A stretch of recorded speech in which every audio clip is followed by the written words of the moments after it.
Hi hello ನಮಸ್ಕಾರ ಎಲ್ಲರಿಗೂ. So welcome to my channel GC tutorials Mysuru. So I hope you all good. So ಇವತ್ತಿನ ಸೆಷನ್ನಲ್ಲಿ ಕನ್ನಡ ಪ್ರಶ್ನೆ ಪತ್ರಿಕೆ ಏನಿದೆ 2022ರ ಕರ್ನಾಟಕ TET ಯಾವುದು 2002ರ ಕರ್ನಾಟಕ TET ಕನ್ನಡ ಪ್ರಶ್ನೆ ಪತ್ರಿಕೆ ಏನಿದೆ ಅದನ್ನು ಬಿಡಿಸೋಣ ಅಂತ ಅಂದ್ಕೊಂಡಿದ್ದೀನಿ. ಸೊ ಈಗ ಆಲ್ರೆಡಿ ನಮ್ಮ ಚಾನಲ್ನಲ್ಲಿ ಕನ್ನಡ ಪದಗಳ ಅರ್ಥ 6ನೇ ತರಗತಿಯಿಂದ 10ನೇ ತರಗತಿಯವರೆಗಿನ ಕನ್ನಡ ಪದಗಳ ಅರ್ಥ ಕೂಡ ಪ್ಲೇಲಿಸ್ಟ್ ಸಿಗುತ್ತೆ. ಅದನ್ನು ಯಾರೆಲ್ಲ ನೋಡಿಲ್ಲ ಅವರು ನೋಡಿ. ಈ ವಿಡಿಯೋದ ಲಿಂಕ್ನಲ್ಲಿ ಅಥವಾ ಡಿಸ್ಕ್ರಿಪ್ಷನಲ್ಲಿ ಕೂಡ ಆ ವಿಡಿಯೋಗಳ ಲಿಂಕ್ನ ನಾನು ಶೇರ್ ಮಾಡಿರ್ತೀನಿ. ಸೊ ಯಾರೆಲ್ಲ ನೋಡಿಲ್ಲ ಅದನ್ನು ನೋಡಿ ಉಪಯೋಗ ಮಾಡ್ಕೊಳ್ಳಿ. ಅದರ ಜೊತೆಗೆ ವಿಭಕ್ತಿ ಪ್ರತ್ಯಯ ಅದರ ಒಂದು ಕ್ಲಾಸ್ ಕೂಡ ಇದೆ. ಅದು ಜೊತೆಗೆ ತತ್ಸಮ ತದ್ಭವಗಳ ಕ್ಲಾಸ್ ಕೂಡ ಇದೆ. ವಿರುದ್ಧಾರ್ಥಕ ಪದಗಳ ಕ್ಲಾಸ್ ಪ್ಲೇಲಿಸ್ಟ್ ಕೂಡ ಸಿಗುತ್ತೆ. ಸೈನ್ಸ್ ಕ್ಲಾಸ್ ಪ್ಲೇಲಿಸ್ಟ್ ಸಿಗುತ್ತೆ. ಸೊ ಕನ್ನಡದ ಮೊದಲುಗಳು ಇದರ ಬಗ್ಗೆ ಕ್ಲಾಸ್ ಕೂಡ ಸಿಗುತ್ತೆ. ಸೊ ಯಾರೆಲ್ಲ ನೋಡಿಲ್ವೋ ನೋಡಿ, ಬೇಕಿರೋರು ಉಪಯೋಗ ಮಾಡ್ಕೊಳ್ಳಿ ಅಂತ ಹೇಳ್ತಾ, ಇನ್ನೂ ನಮ್ಮ ಚಾನಲ್ನ ಯಾರೆಲ್ಲ ಸಬ್ಸ್ಕ್ರೈಬ್ ಮಾಡಿಲ್ಲ ದಯವಿಟ್ಟು ಸಬ್ಸ್ಕ್ರೈಬ್ ಮಾಡಿ, ಬೆಲ್ ಬಟನ್ನ ಹಿಟ್ ಮಾಡಿ. ನಾವು ಮಾಡುವಂಥ ಎಲ್ಲ ವಿಡಿಯೋಸ್ ನೋಟಿಫಿಕೇಶನ್ ಕೂಡ ನಿಮಗೆ ಬಂದು ತಲುಪುತ್ತೆ ಅಂತ ಹೇಳ್ತಾ, ಕ್ಲಾಸ್ ಇಷ್ಟ ಆದರೆ ಒಂದು ಲೈಕ್ ಮಾಡಿ, ಶೇರ್ ಮಾಡಿ ಅಂತ ಹೇಳ್ತಾ ಕ್ಲಾಸ್ನ ಸ್ಟಾರ್ಟ್ ಮಾಡೋಣ. ಸೊ ಇವತ್ತು ನಾನು ಇಲ್ಲಿ ತಗೊಂಡಿರೋದು 16ನೇ ಪ್ರಶ್ನೆಯಿಂದ ತಗೊಂಡಿದ್ದೀನಿ. ಯಾಕೆ ಅಂತಂದರೆ 1ರಿಂದ 15ನೇ ಪ್ರಶ್ನೆ ಅಂತ ಏನಿದೆ ಕರ್ನಾಟಕ TETಯ 2022ರ ಪ್ರಶ್ನೆ ಪತ್ರಿಕೆಯಲ್ಲಿ 15ನೇ ಪ್ರಶ್ನೆವರೆಗೂ ಇರತಕ್ಕಂಥದ್ದು ಪ್ಯಾಸೇಜ್ ಮತ್ತು ಪದ್ಯದಲ್ಲಿ ಬರ್ತಕ್ಕಂಥ ಪ್ರಶ್ನೆಗಳು ಆಗಿರೋದ್ರಿಂದ ಅದನ್ನು ನಾನು ತಗೊಂಡಿಲ್ಲ. ಯಾಕೆ ಅಂದರೆ ಅಲ್ಲಿರೋದನ್ನ ನೋಡಿ ಅಲ್ಲೇ ಆನ್ಸರ್ ಮಾಡ್ಬೋದು. ಸೊ ಅದಾದ ನಂತರ ಇರ್ತಕ್ಕಂಥ ಕ್ವೆಶನ್ಗಳನ್ನ ನಾನು ತಗೊಂಡಿದ್ದೀನಿ. ಸೊ ಈಗ ಮೊದಲನೇ ಪ್ರಶ್ನೆ ನೋಡೋಣ. ಅದರಲ್ಲಿ ಆಲಿಸುವ ಕೌಶಲದಲ್ಲಿ ಬರಬಹುದಾದ ವ್ಯಕ್ತಿನಿಷ್ಠ ದೋಷ ಯಾವುದು? ಕೆಳಗಡೆ 4 ಆಪ್ಷನ್ ಇದೆ. ಸೊ ವಿಷಯ ಅಥವಾ ವ್ಯಕ್ತಿಯ ಬಗ್ಗೆ ಪೂರ್ವಗ್ರಹ ಹೊಂದಿ ಕೇಳುವುದು, ಇದು ಮೊದಲನೇ ಆಪ್ಷನ್ ಆಗಿರುತ್ತೆ. ವಿಷಯ ಅಥವಾ ವ್ಯಕ್ತಿಯ ಬಗ್ಗೆ ಪೂರ್ವಗ್ರಹ ಹೊಂದಿ ಕೇಳುವುದು. ಈ ಪೂರ್ವಗ್ರಹ ಅಂತ ಅಂದರೆ ಏನು? ನೀವು ಯಾವುದೇ ಒಂದು ಪ್ರಶ್ನೆ ಓದಿದಾಗ ಅಲ್ಲಿರ್ತಕ್ಕಂಥ ಏನಿದೆ, ಆ ವರ್ಡ್ ಏನಿದೆ, ಅದಕ್ಕೆ ಏನು ಮೀನಿಂಗು, ಈ ಪ್ರಶ್ನೆಗೆ ಏನು ಉತ್ತರ ಅಂತ ಹುಡ್ಕೋ ಮೊದಲು ನಮಗೆ ಇರ್ತಕ್ಕಂಥ ಪ್ರಶ್ನೆಯಲ್ಲಿರ್ತಕ್ಕಂಥ ಏನು ವರ್ಡ್ಸ್ ಇದೆ ಅದಕ್ಕೆ ಮೀನಿಂಗ್ ಗೊತ್ತಿರಬೇಕು. ಜೊತೆಗೆ ಈ ಆಪ್ಷನ್ಗಳಿರ್ತಕ್ಕಂಥದ್ರ ಬಗ್ಗೆನೂ ನಮಗೆ ಗೊತ್ತಿದ್ರೆ ಆನ್ಸರ್ ಮಾಡೋದು ಈಸಿ ಅಂತ ಹೇಳ್ತಾ, ಈ ಪೂರ್ವಗ್ರಹ ಅಂತ ಅಂದರೆ ಏನು, ಏನಂತಾರೆ ಅದನ್ನು? ಪ್ರಿಜುಡೈಸ್ ಅಂತ ಕೇಳಿದಿರಲ್ವಾ? ಸೊ ಪ್ರೀ ಕನ್ವಿನ್ಸ್ಡ್ ನೋಟೇಷನ್ ಅಥವಾ ಬಯಾಸ್ ಅಂತ ಹೇಳ್ತೀವಿ. ಪ್ರಯಾಸ್ ಅಂತ ಕೇಳಿದಿರಲ್ಲ. An option formed before and without any adequate knowledge or experience, right sir, or examination. So ಇದನ್ನು ನಾವು ಏನು ಪೂರ್ವಗ್ರಹ ಅಂದರೆ ಪ್ರಿಜುಡೈಸ್ ಅಂತ ಕರಿತೀವಿ. ಪೂರ್ವಗ್ರಹ ಹೊಂದಿ. ಪೂರ್ವಗ್ರಹ ಅಂತ ಅಂದರೆ ಏನು? ಈ ಪೂರ್ವಗ್ರಹ ಅನ್ನೋದು ಮುನ್ಸೂಚನೆ. ಅಂದರೆ ಆಗಾಗಲೇ ಅವರು ಒಂದು ಏನೋ ಒಂದು ವ್ಯಕ್ತಿ ಬಗ್ಗೆ, ಒಂದು ವಸ್ತು ಬಗ್ಗೆ ಆಗಲಿ ನಾವು ಇರಿಸಿಕೊಂಡಿರ್ತಕ್ಕಂಥ ಅಭಿಪ್ರಾಯ, ಅದು ಒಳ್ಳೆಯದಾಗಿರ್ಬೋದು ಕೆಟ್ಟದ್ದಾಗಿರ್ಬೋದು. ಓಕೆ. ಸೊ ಈಗಾಗಲೇ ನಾವು ಏನು ಅಂದ್ಕೊಂಡಿರ್ತೀವಿ, ಮುನ್ಸೂಚನೆ ಏನಿದೆ ಅಥವಾ ಅವ್ರ ಬಗ್ಗೆ ಇರ್ತಕ್ಕಂಥ ಅಭಿಪ್ರಾಯ ಅಂದರೆ ಯಾವುದನ್ನಾದರೂ ಯೋಚನೆ ಇಲ್ಲದೆ ಅಥವಾ ನಿಖರವಾಗಿ ಮಾಹಿತಿನೇ ಇಲ್ಲದೆ ಹಿಂದೆ ತೀರ್ಮಾನಿಸ್ಕೊಂಡಿರ್ತಕ್ಕಂಥದ್ದು, ಈಗಾಗಲೇ ನಾವು ತೀರ್ಮಾನ ಮಾಡ್ಕೊಂಡ್ಬಿಟ್ಟಿರೋವಂಥದ್ದು, ಮುಂಗಡ ಧಾರಣೆ ಅಂತ ಹೇಳ್ತೀವಲ್ವ ಅದು. ಸೊ ಅವನ ಬಗ್ಗೆ, ಅಥವಾ ಈಗ ಎಕ್ಸಾಂಪಲ್ ಅವನು ಮೇಲಿದ್ದ ಒಂದು ಪೂರ್ವಗ್ರಹದಿಂದ ನಾನು ಅವನ ಮಾತುಗಳನ್ನು ನಂಬಲಿಲ್ಲ ಅಂತೀವಿ. ಅಂದರೆ ಅವನು ಏನು ಅಂದ್ಕೊಂಡಿದ್ವಿ, ಫೇಕ್ ಅಂದ್ಕೊಂಡಿರ್ತೀವಿ. ಅಂದರೆ ಅವನು ಹೇಳೋ ಒಂದು ನಿಜವಾದಂಥ ಒಂದು ವಿಷಯನೂ ಕೂಡ ನಮಗೇನು ಅನಿಸುತ್ತೆ, ಫೇಕ್ ಅಂತಲೇ ಅನ್ಸಕ್ಕೆ ಸ್ಟಾರ್ಟ್ ಆಗುತ್ತೆ. ಸೊ ಪೂರ್ವಗ್ರಹ ಅಂತಂದರೆ ಆಲ್ರೆಡಿ ನಾವು ಅವ್ರ ಬಗ್ಗೆ ಒಂದು ಅಭಿಪ್ರಾಯನ ಇಟ್ಕೊಂಡಿರೋ ಅಂಥದ್ದು ಪೂರ್ವಗ್ರಹ. ಓಕೆನಾ? ನೆಕ್ಸ್ಟ್ 2ನೇ ಆಪ್ಷನ್ ಬಂದು ಅತಿ ವೇಗದ ಮಾತುಗಾರಿಕೆ.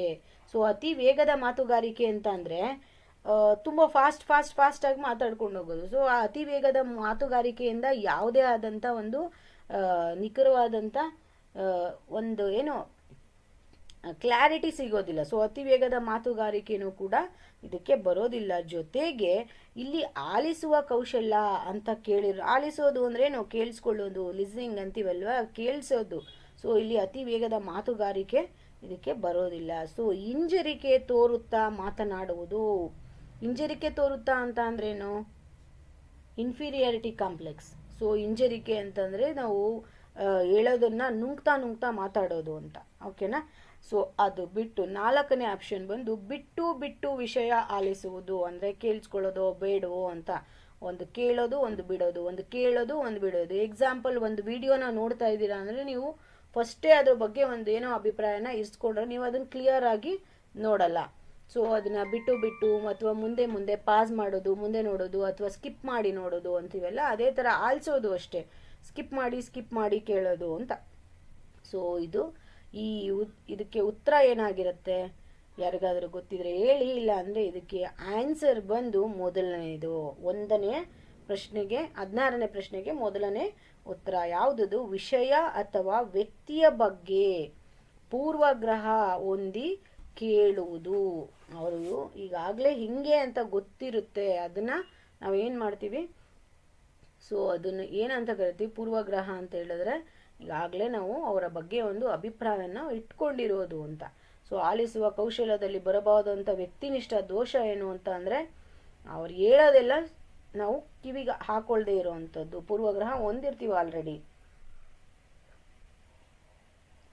ಅದು ದೋಷ, ವ್ಯಕ್ತಿನಿಷ್ಠ ದೋಷ. ಸೊ ಇದಕ್ಕೆ 16ನೇ ಪ್ರಶ್ನೆಗೆ 1ನೇ ಅದು ಉತ್ತರ ಆಗಿರುತ್ತೆ.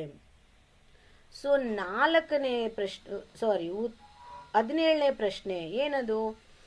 ಉತ್ತಮ ಮಾತುಗಾರಿಕೆ ಕೌಶಲವು ಇದಕ್ಕೆ ಪೋಷಕ. ಏನು ಉತ್ತಮ ಮಾತುಗಾರಿಕೆ? ಯಾವುದು ಅದಕ್ಕೆ ಪೋಷಕ ಅಂತ? ಉತ್ತಮ ಮಾತುಗಾರಿಕೆ ಇರಬೇಕು ಅಂತ ಅಂದರೆ ಏನಿರಬೇಕು?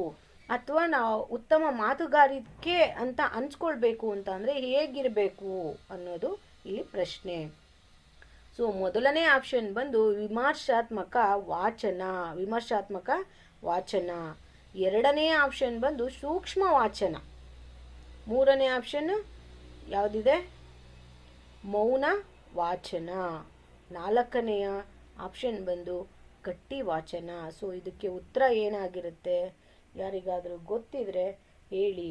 ಸೊ ಇದಕ್ಕೆ ಏನು ಆನ್ಸರ್ ಆಗಿದೆ? ಗಟ್ಟಿ ವಾಚನ ಅಂದ್ರೇನು? ಮೊದಲು ನಮ್ಗೆ ಇಲ್ಲಿ ಇರ್ತಕ್ಕಂಥ ಒಂದು ಏನು ಆಪ್ಷನ್ ಇದೆ, ಆ ಆಪ್ಷನ್ಗಳ ಬಗ್ಗೆ ನಮಗೆ ಕ್ಲಾರಿಟಿ ಇರಬೇಕು. ವಿಮರ್ಶಾತ್ಮಕ ಅಂತ ಅಂದ್ರೆ ಏನು? ವಿಮರ್ಶಾತ್ಮಕ ವಾಚನ ಅಂತ ಅಂದ್ರೆ ಏನು? ಸೊ ವಿಮರ್ಶಾತ್ಮಕ ಅಂತಂದ್ರೇನು? ಕ್ರಿಟಿಕಲ್ ಅಂತ ಹೇಳ್ತೀವಲ್ಲ, ಇವ್ಯಾಲ್ಯೂಯೇಟಿಂಗ್, ವಿಮರ್ಶೆ ಮಾಡುವ ಸ್ವಭಾವ ಅಂತ ಹೇಳ್ತೀವಲ್ಲ, ವಿಮರ್ಶಾತ್ಮಕವಾದ ವ್ಯಕ್ತಿ ಅಂತ. ಈ ಕ್ರಿಟಿಕಲ್ ಅಥವಾ ಇವ್ಯಾಲ್ಯೂಯೇಟಿಂಗ್ ಅಂತ ಹೇಳ್ತೀವಿ. ವಾಚಕ ಅಂದ್ರೆ ಏನು? ವಾಚಕ ಅಂತ ಅಂದ್ರೆ ರೀಡರ್ ಅಂತ. ಓಕೆನಾ? ವಾಚನ ಅಂದ್ರೆ ರೀಡಿಂಗ್, ವಾಚಕ ಅಂತ ಅಂದ್ರೆ ರೀಡರ್. ಅರ್ಥ ಆಗ್ತಿದ್ಯಾ? ಸೊ ಇಲ್ಲಿ ಇದರ ಅರ್ಥ ಏನಾಗುತ್ತೆ? ಕ್ರಿಟಿಕಲ್ ರೀಡರ್ ಅಂತ ಆಗುತ್ತೆ ಅಥವಾ ಕ್ರಿಟಿಕಲ್ ಇವ್ಯಾಲ್ಯೂಯೇಟರ್ ಅಂತ ಆಗುತ್ತೆ. ಅಂದ್ರೆ ಓದಿದ ವಿಷಯವನ್ನ ಆಳವಾಗಿ, ಅರ್ಥ ಆಗ್ತಿದ್ಯಾ? ಓದಿದ ವಿಷಯವನ್ನ ಆಳವಾಗಿ, ವಿಮರ್ಶಾತ್ಮಕವಾಗಿ, ತಾರ್ಕಿಕವಾಗಿ, ವಿಶ್ಲೇಷಣಾತ್ಮಕವಾಗಿ ನೋಡುವುದನ್ನ ಅಥವಾ ಅಂತ ಓದುಗರನ್ನ ಹೇಳಲು ಉಪಯೋಗಿಸತಕ್ಕಂಥ ಒಂದು ಮಾತು ಇದಾಗಿದೆ ವಿಮರ್ಶಾತ್ಮಕ ವಾಚನ ಅಂದ್ರೆ. ಅರ್ಥ ಆಗ್ತಿದ್ಯಾ? ಸೊ ವಿಮರ್ಶಾತ್ಮಕ ಅರ್ಥ ತುಂಬಾ ಇದೆ. ವಿಮರ್ಶೆ ಮಾಡೋದು ಅಂತಂದ್ರೆ ತುಂಬಾ ಅರ್ಥ, ಒಳ ಅರ್ಥ ತುಂಬಾ ಇರುತ್ತೆ. ಅರ್ಥ ಆಗ್ತಿದ್ಯಾ?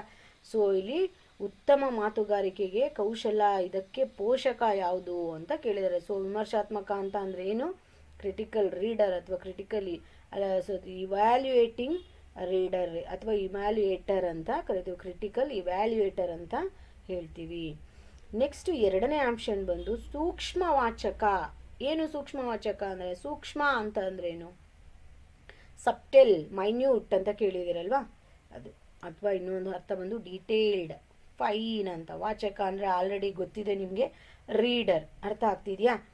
ಸೊ ಹೀಗಾಗಿ ಏನಂತ ಕರಿತೀವಿ ಸೂಕ್ಷ್ಮವಾಚಕ ಅಂತಂದ್ರೆ? ಸೂಕ್ಷ್ಮವಾಗಿ ಓದುವವನು ಅಂತ ಅರ್ಥ.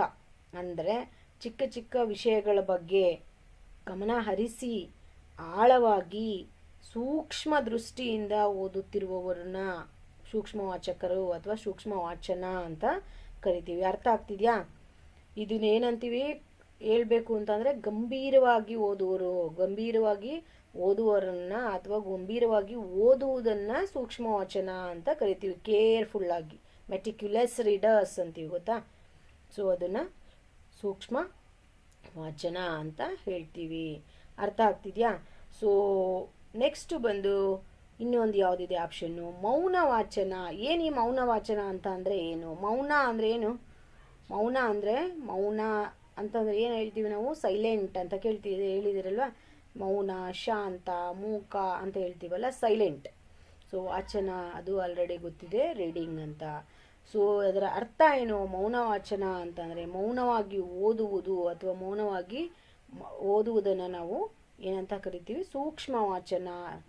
ಮೌನ ವಾಚನ ಅಂದರೆ ಬಾಯಿಯಿಂದ ಶಬ್ದ ಹೊರಗಡೆನೆ ಹಾಕದೇ ಇರೋವಂಥದ್ದು, ಹೊರಗಡೆ ಹಾಕದೆ ನಿಶಬ್ದವಾಗಿ ಮನಸ್ಸಿನಲ್ಲೇ ಓದುವಿಕೆ, ಅದನ್ನು ಮೌನ ವಾಚನ ಅಂತ ಕರಿತೀವಿ. ಸೊ ಸೈಲೆಂಟ್ ರೀಡಿಂಗ್ ಅಂತೀವಿ ಇದನ್ನು. ಅರ್ಥ ಆಗ್ತಿದೆಯಾ? ಅದಕ್ಕೆ ಅರ್ಥ ಸಮನಾಗಿರೋಂಥದ್ದು ಈ ಮೌನ ವಾಚನ. ಸೊ ಪರೀಕ್ಷೆ ವೇಳೆ, ಎಕ್ಸಾಂಪಲ್ ಪರೀಕ್ಷೆ ವೇಳೆ ವಿದ್ಯಾರ್ಥಿಗಳು ಮೌನ ವಾಚನ ಮಾಡುತ್ತಿದ್ದರು ಅಂತ ಹೇಳಲ್ವಾ? ಸೊ ಅದನ್ನೇ ಮೌನ ವಾಚನ. ಸೊ ಇದು ಈ ಏನು ಶಬ್ದ ವಾಚನ ಅಂತ ಏನಿದೆ ಅದಕ್ಕೆ ಈ ಮೌನ ವಾಚನ ಅನ್ನೋದು ವಿರುದ್ಧವಾದಂಥದ್ದು. ಅರ್ಥ ಆಗ್ತಿದೆಯಾ? ವಿರುದ್ಧವಾಗಿ ಇರ್ತಕ್ಕಂಥದ್ದು. ಸೊ ನೆಕ್ಸ್ಟ್ ಆಪ್ಷನ್ ಬಂದು ಗಟ್ಟಿ ವಾಚನ. ಗಟ್ಟಿ ವಾಚನ ಅಂದ್ರೇನು? ಗಟ್ಟಿ ವಾಚನ ಅಂತ ಹೇಳಿದ್ರೆ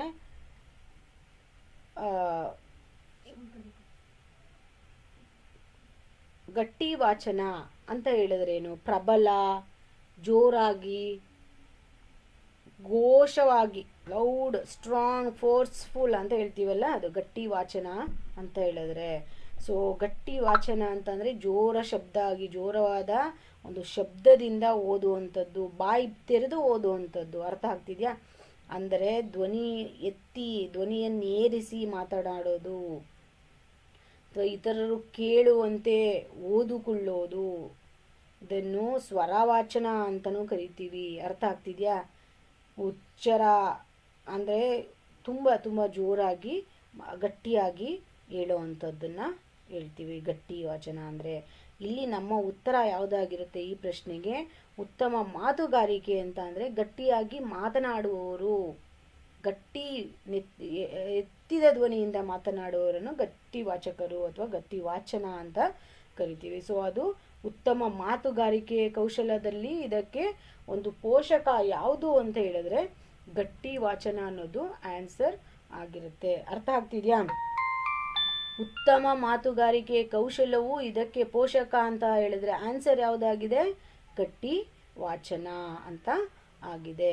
ನೆಕ್ಸ್ಟ್ 18ನೇ ಪ್ರಶ್ನೆ ಬಂದು ಕೇಳಿ ಬರೆಯುವ ಸಾಮರ್ಥ್ಯವನ್ನು ಬೆಳೆಸುವುದು ಉತ್ತಮ ಚಟುವಟಿಕೆ. ಈ ಕೇಳಿ ಬರೆಯೋದು ಅಂತ ಅಂದ್ರೇನು? ಕೇಳಿ ಬರೆಯೋದು ಅಂತ ಅಂದ್ರೇನು? ಕೇಳೋದು ಬರೆಯೋದು ಅಂದರೆ ಇದು ಎಲ್ಲಿ ನಿಮಗೆ ಎಕ್ಸ್ಪೀರಿಯನ್ಸ್ ಆಗಿದೆ? ಸ್ಕೂಲ್ ಟೈಮ್ಗಳಲ್ಲಿ ನಮಗೆ ಟೀಚರ್ಸ್ ಏನು ಮಾಡ್ತಾಯಿದ್ರು? ಡಿಕ್ಟೇಷನ್ ಅಂತ ಕೊಡ್ತಿದ್ರು. ಅರ್ಥ ಆಗ್ತಿದೆಯಾ? ಸೊ ಕೇಳಿಸ್ಕೊಳ್ಳೋದು ಬರೆಯೋದು, ಈ ಸಾಮರ್ಥ್ಯ ಬೆಳೆಸುವ ಉತ್ತಮ ಚಟುವಟಿಕೆ ಯಾವುದು ಅಂತ. ಕೇಳಿ ಬರೆಯುವಂಥ ಸಾಮರ್ಥ್ಯವನ್ನು ಹೆಚ್ಚಿಸೋದು ಅಥವಾ ಉತ್ತಮವಾದಂಥ ಈ ಚಟುವಟಿಕೆಯನ್ನು ಬೆಳೆಸೋಕ್ಕಂತ ಅದನ್ನು ಏನಂತ ಕರಿತೀವಿ ಅಂತ. ಅರ್ಥ ಆಗ್ತಿದೆಯಾ? ಅದಕ್ಕೆ ಆಪ್ಷನ್ ಬಂದು ಉತ್ಕಲೇಖನ, ಪದ್ಯಗಾಯನ, ಗದ್ಯ ವಾಚನ, ನಾಟಕಾಭಿನಯ. ಈ 4ರಲ್ಲಿ ಈ ಕ್ವೆಶನ್ಗೆ ಯಾವ್ದು ಆನ್ಸರ್? ಕೇಳಿ ಬರೆಯುವ ಸಾಮರ್ಥ್ಯವನ್ನು ಬೆಳೆಸುವಂಥ ಉತ್ತಮ ಚಟುವಟಿಕೆ ಈ 4ರಲ್ಲಿ ಯಾವುದಾಗಿದೆ ಅಂತ. ಅದಕ್ಕೂ ಮೊದಲು ನಮಗೆ ಇದರ ಮೀನಿಂಗ್ ಬೇಕಾಗಿರುತ್ತೆ. ಏನದು ಉತ್ಕಲೇಖನ ಅಂತ ಹೇಳಿದ್ರೆ ಏನು? ಉತ್ಕ ಅಂದರೆ ಏನು? ಮೊದಲು ಹೇಳಿರುವ ಅಥವಾ ಉಲ್ಲೇಖಿತ, ಹೇಳಲ್ಪಟ್ಟ ಅಂತ ಅರ್ಥ ಆಗ್ತಿದೆಯಾ? ಲೇಖನ ಅಂದರೆ ನಿಮ್ಗೆ ಆಲ್ರೆಡಿ ಗೊತ್ತಿರುತ್ತೆ, ಬರವಣಿಗೆ ಅಂತ. ಲೇಖನ ಅಂದ್ರೇನು? ಬರವಣಿಗೆ, ಬರೆಯೋದು ಅಂತ. ಸೊ ಈ ಹೇಳಿದ ಮಾತನ್ನು ಬರಹದ ರೂಪದಲ್ಲಿ ದಾಖಲಿಸುವುದು ಅಂತ ಅರ್ಥ. ಇದ್ರ ಅರ್ಥ ಏನು ಹೇಳಿ? ಉತ್ಕಲೇಖನದ ಮೀನಿಂಗು ಹೇಳಿದ ಮಾತನ್ನು ಬರಹದ ರೂಪದಲ್ಲಿ ದಾಖಲಿಸೋದು. ಅರ್ಥ ಆಗ್ತಿದೆಯಾ? ಸೊ ಈಗ ಆಲ್ರೆಡಿ ನಿಮ್ಗೆ ಆನ್ಸರ್ ಇದಕ್ಕೆ ಸಿಕ್ಕಿದೆ ಅಂತ ಅನ್ಕೊತೀನಿ. ಯಾಕೆ? ಕೇಳಿ ಬರೆಯುವುದು ಅಂತ ಅಂದ್ರೆ ಇಲ್ಲಿ ಏನು ಇದರ ಅರ್ಥ? ಉತ್ಕಲೇಖನದ ಅರ್ಥ ಏನು? ಹೇಳಿದ ಮಾತನ್ನು ಬರಹದ ರೂಪದಲ್ಲಿ ದಾಖಲಿಸುವುದು. ಇದಕ್ಕೆ ಸರಿಯಾದ ಉತ್ತರ ಬಂದು ಕೇಳಿ ಬರೆಯುವ ಸಾಮರ್ಥ್ಯವನ್ನು ಬೆಳೆಸುವ ಉತ್ತಮ ಚಟುವಟಿಕೆ ಉತ್ಕಲೇಖನ ಆಗಿರುತ್ತೆ. ಈ ಉತ್ಕಲೇಖನ ಅಂತ ಅಂದ್ರೇನು? ಹೇಳಿದ ಮಾತನ್ನು ಬರಹದ ರೂಪದಲ್ಲಿ ದಾಖಲಿಸುವುದು ಅಥವಾ ಮಾತುಗಳನ್ನು ಬರವಣಿಗೆಯಾಗಿ ಬದಲಿಸುವುದನ್ನ ಉತ್ಕಲೇಖನ ಅಂತ ಕರಿತೀವಿ. ಅರ್ಥ ಆಗ್ತಿದ್ಯಾ? ಡಿಕ್ಟೇಷನ್ ಅಂತ ಹೇಳ್ತಾರಲ್ಲ, ಕೇಳಿದ್ರಲ್ಲ, ಅದೇ ಸೇಮ್. ಸೊ ಶಿಕ್ಷಕರು ಈ ಶಬ್ದಗಳನ್ನು ಉಚ್ಚರಿಸಿ ಏನು ಮಾಡ್ತಾರೆ? ಮಕ್ಕಳಿಗೆ ಉತ್ಕಲೇಖನ ಮಾಡಿಸಿದರು ಅಂತ ಹೇಳ್ತೀವಲ್ವ. ಉದಾಹರಣೆಗೆ ಅದೇನೆ ಶಬ್ದದ ಮುಖಾಂತರ ನಾವು ಉಚ್ಚರಿಸಿ ಅವರು ಬರೆಯುವಂತೆ ಮಾಡ್ತೇವೆ. ಅರ್ಥ ಆಗ್ತಿದ್ಯಾ? ನೆಕ್ಸ್ಟ್ ಬಂದು ಪದ್ಯ ಗಾಯನ. ಏನು ಈ ಪದ್ಯ ಗಾಯನ? ಪದ್ಯ ಅಂದ್ರೇನು? ಕಾವ್ಯ. ಅರ್ಥ ಆಗ್ತಿದ್ಯಾ? ಕಾವ್ಯ. ಪದ್ಯ ಅಂದರೆ ಕಾವ್ಯ, ಛಂದಸ್ಸಿನ ನಿಯಮಗಳಲ್ಲಿ ಬರೆದ ಕವಿತೆ ಅಂತಾನು ಕೂಡ ಹೇಳ್ತೀವಲ್ವಾ. ಗಾಯನ ಅಂದರೆ ಹಾಡುವುದು. ಅರ್ಥ ಆಗ್ತಿದ್ಯಾ? ಇನ್ನೂ ಒಂದು ರೀತಿಯಲ್ಲಿ ಹೇಳಬೇಕು ಅಂದರೆ ಪದ್ಯವನ್ನು ನಾವೇನು ಮಾಡ್ತೀವಿ? ಶಾಲೆಗಳಲ್ಲಿ ಪಾಠ ಮಾಡೋದು ಅಂತಲೂ ಕೂಡ ಹೇಳ್ತೀವಿ. ಅರ್ಥ ಆಗ್ತಿದ್ಯಾ? ಸೊ ಆಡುವುದು, ಪಾಠ ಮಾಡುವುದು. ಸೊ ಇದು ಪದ್ಯ ಗಾಯನ. ಈ ಪದ್ಯವನ್ನು ಪಠಿಸುವುದು ಅಥವಾ ಗಾಯನ ಮಾಡುವುದು ಅಂತ ಅರ್ಥ. ಅಂದರೆ ಈ ಕಾವ್ಯವನ್ನು ಶ್ರುತಿ ಮಧುರವಾಗಿ ಆಡುವಂಥದ್ದು, ಅದನ್ನು ನಾವು ಪದ್ಯ ಗಾಯನ ಅಂತ ಹೇಳ್ತೀವಿ. ಸೊ ಎಕ್ಸಾಂಪಲ್, ಈಗ ಕ್ಲಾಸಿನಲ್ಲಿ ವಿದ್ಯಾರ್ಥಿಗಳು ಪದ್ಯ ಗಾಯನ ಸ್ಪರ್ಧೆಯಲ್ಲಿ ಭಾಗವಹಿಸಿದರು ಅಂದರೆ ಏನು ಹೇಳ್ತೀವಿ? ಪದ್ಯಗಳನ್ನು ಹೇಳೋ ಸ್ಪರ್ಧೆ ಅಂತ ಅದು. ಅರ್ಥ ಆಗ್ತಿದೆಯಾ? ಪದ್ಯ ಗಾಯನ ಅಂತಂದರೆ. ನೆಕ್ಸ್ಟ್ ಬಂದು ಗದ್ಯ ವಾಚನ. ಏನಿದು ಗದ್ಯ ವಾಚನ? ಗದ್ಯ ಅಂದರೆ ಏನು? ಮೊದಲಾಗಿ ಸರಳ ಒಂದು ಪ್ರಬಂಧ ಅಂತ. ಅರ್ಥ ಆಯ್ತಾ? ಪ್ರೋಸ್ ಅಂತೀವಲ್ವ, ಇಂಗ್ಲೀಷಲ್ಲಿ ಬಂದು ಪ್ರೋಸ್ ರೈಟಿಂಗ್ ಅಂತ ಹೇಳ್ತೀವಲ್ಲ ಅದು. ಅಥವಾ ವಾಚನ ಅಂದರೆ ಪ್ರೋಸ್ ರೀಡಿಂಗ್ ಅಂತಾನು ಕೂಡ ಹೇಳ್ತೀವಿ. ಸೊ ವಾಚನ ಅಂತ ಅಂದರೆ ಏನದು? ವಾಚನ ಅಂದರೆ ನಾನು ಆಲ್ರೆಡಿ ನಿಮ್ಗೆ ಹೇಳಿದ್ದೆ, ಓದೋದು, ಮಾತನಾಡೋದು, ಇದನ್ನು ವಾಚನ ಅಂತ ಹೇಳ್ತೀವಿ ಅಂತ. ಈಗ ಪ್ರೋಸ್ ರೀಡಿಂಗ್ ಅಂತ ಹೇಳ್ತೀವಿ. ಅರ್ಥ ಆಗ್ತಿದೆಯಾ? ಪಾಠದ ಅವಧಿಯಲ್ಲಿ ವಿದ್ಯಾರ್ಥಿಗಳು ಗದ್ಯ ವಾಚನ ಮಾಡಿದರು ಅಂತ ಹೇಳ್ತೀವಲ್ವಾ. ಅರ್ಥ ಆಗ್ತಿದೆಯಾ? ಸೊ ಇದು ಪದ್ಯ ಗಾಯನಕ್ಕೆ ವಿರುದ್ಧವಾದಂಥದ್ದು ಗದ್ಯ ವಾಚನ. ಅರ್ಥ ಆಗ್ತಿದೆಯಾ? ಪದ್ಯ ಗಾಯನ ವಾಚಕ ಇದಕ್ಕೆ ವಿರುದ್ಧವಾದಂಥದ್ದು. ನೆಕ್ಸ್ಟ್ 4ನೇ ಆಪ್ಷನ್ ಬಂದು ನಾಟಕಾಭಿನಯ. ನಿಮ್ಗೆ ಆಲ್ರೆಡಿ ನಾಟಕಾಭಿನಯ ಅಂದರೆ ಗೊತ್ತಾಗಿರುತ್ತೆ. ಡ್ರಾಮ್ಯಾಟಿಕ್ ಅಂತ ಹೇಳ್ತೀವಿ. ಕೃತಕ ಪ್ರದರ್ಶನ ಅಂತ ಹೇಳ್ತೀವಿ ಇದನ್ನು. ಕೃತಕ ಪ್ರದರ್ಶನ. ಅಭಿನಯ ಅಂದರೆ ನಿಮ್ಗೆ ಗೊತ್ತಿದೆ, ನಾಟಕ ಅಭಿನಯ, ನಾಟಕ ಪ್ಲಸ್ ಅಭಿನಯ, ನಾಟಕಾಭಿನಯ. ಸೊ ಅಭಿನಯ ಅಂದರೆ ನಟನೆ. ಅರ್ಥ ಆಯ್ತಾ? ಇದು ಒಂದು ಕಲೆ, ಎನ್ಯಾಕ್ಟ್ಮೆಂಟ್, ಪರ್ಫಾರ್ಮೆನ್ಸ್ ಅಂತ ಹೇಳ್ತೀವಲ್ಲ ಅದು. ಅರ್ಥ ಆಗ್ತಿದೆಯಾ? ಸೊ ಇದಕ್ಕೆ ಉತ್ತರ ಯಾವುದಾಗಿರುತ್ತೆ? ಕೇಳಿ ಬರೆಯುವ ಸಾಮರ್ಥ್ಯವನ್ನು ಬೆಳೆಸುವ ಉತ್ತಮ ಚಟುವಟಿಕೆ ಉತ್ಕಲೇಖನ. ಅರ್ಥ ಆಗ್ತಿದೆಯಾ? ಸೊ ನೆಕ್ಸ್ಟ್ ಕ್ವೆಶನ್ಗೆ ಬರೋಣ. 19ನೇ ಕ್ವೆಶನ್ನು. ಗತಕಾಲದ ವಿಷಯಗಳನ್ನು ಹೇಳುವಾಗ ಈ ಪದ್ಧತಿಯನ್ನು ಹೆಚ್ಚಾಗಿ ಬಳಸಲಾಗುತ್ತದೆ. What is ಗತಕಾಲ? ಗತಕಾಲ ಅಂದರೆ ಏನು? ಸೊ ಈ ಗತಕಾಲದ ಅರ್ಥ ಏನು? ಗತಕಾಲ ಅಂದರೆ ಏನು ಹೇಳ್ತೀವಿ ನಾವು? ಹೋಯಿತು, ಕಳೆದ, fast. Fast is fast, right? So ಕಾಲ ಅಂದರೆ ಕಳೆದೋಗಿರೋ ಅಂಥದ್ದು. ಫಾಸ್ಟ್ ವೇಳೆ ಅಂದರೆ ಕಳೆದಂಥ ಟೈಮ್, ಕಳೆದು ಹೋಗಿರೋ ಅಂಥ ವೇಳೆಯನ್ನು. ಕಾಲ ಅಂದರೆ ಗೊತ್ತಿದೆ ನಿಮಗೆ, ಸಮಯ, ಟೈಮ್ ಅಂತ ಹೇಳ್ತೀವಿ. ಅರ್ಥ ಆಗ್ತಿದೆಯಾ? ಸೊ ಹೀಗಾಗಿ ಗತಕಾಲ ಎಂದರೆ ಹೋಗಿದ್ದ ಕಾಲ, ಅಂದರೆ ಆಗೋಗಿರೋ ಅಂಥದ್ದು, ಫಾಸ್ಟ್ ಟೆನ್ಸ್, ಅದು ಫಾಸ್ಟ್ ಟೈಮ್ ಎಂದು ಹೇಳ್ಬೋದು. ಅರ್ಥ ಆಗ್ತಿದೆಯಾ? ಸೊ ಈಗ ಇದಕ್ಕೆ ಉದಾಹರಣೆ ಏನು? ಗತಕಾಲದಲ್ಲಿ ಅವನು ತುಂಬ ಕಠಿಣವಾಗಿ ಕೆಲಸ ಮಾಡ್ತಿದ್ದ ಅಂದರೆ, ಅಯ್ಯೋ ಅವನು ಅವಾಗ ತುಂಬ ಕೆಲಸ ಮಾಡುತ್ತಿದ್ದ ಅಂದರೆ ಅದು ಮುಗಿದೋಗಿರೋದು, ಫಾಸ್ಟ್ ಅಂತ. ಅರ್ಥ ಆಗ್ತಿದೆಯಾ? ಸೊ ನೆಕ್ಸ್ಟ್ ಬಂದು ಇದಕ್ಕೆ ಆಪ್ಷನ್ಸ್ ಏನಿದೆ? ಗತಕಾಲದ ವಿಷಯಗಳನ್ನು ಹೇಳುವಾಗ ಈ ಯಾವ ಪದ್ಧತಿಯನ್ನು ಉಪಯೋಗಿಸ್ತೀವಿ ಅಂತ. ಪ್ರಶ್ನೋತ್ತರ ಪದ್ಧತಿ, ಉಪನ್ಯಾಸ ಪದ್ಧತಿ, ನಾಟಕಾಭಿನಯ ಪದ್ಧತಿ, ಕಥನ ಪದ್ಧತಿ. ಸೊ ಇದರಲ್ಲಿ ಯಾವ್ದು ಆಪ್ಷನ್ ಅಂತ ಹೇಳ್ತೀರಾ? ಇದಕ್ಕೆ ಪ್ರಶ್ನೋತ್ತರ ಅಂದರೆ ಏನು? ಪ್ರಶ್ನೋತ್ತರ ಅಂದರೆ ಏನು?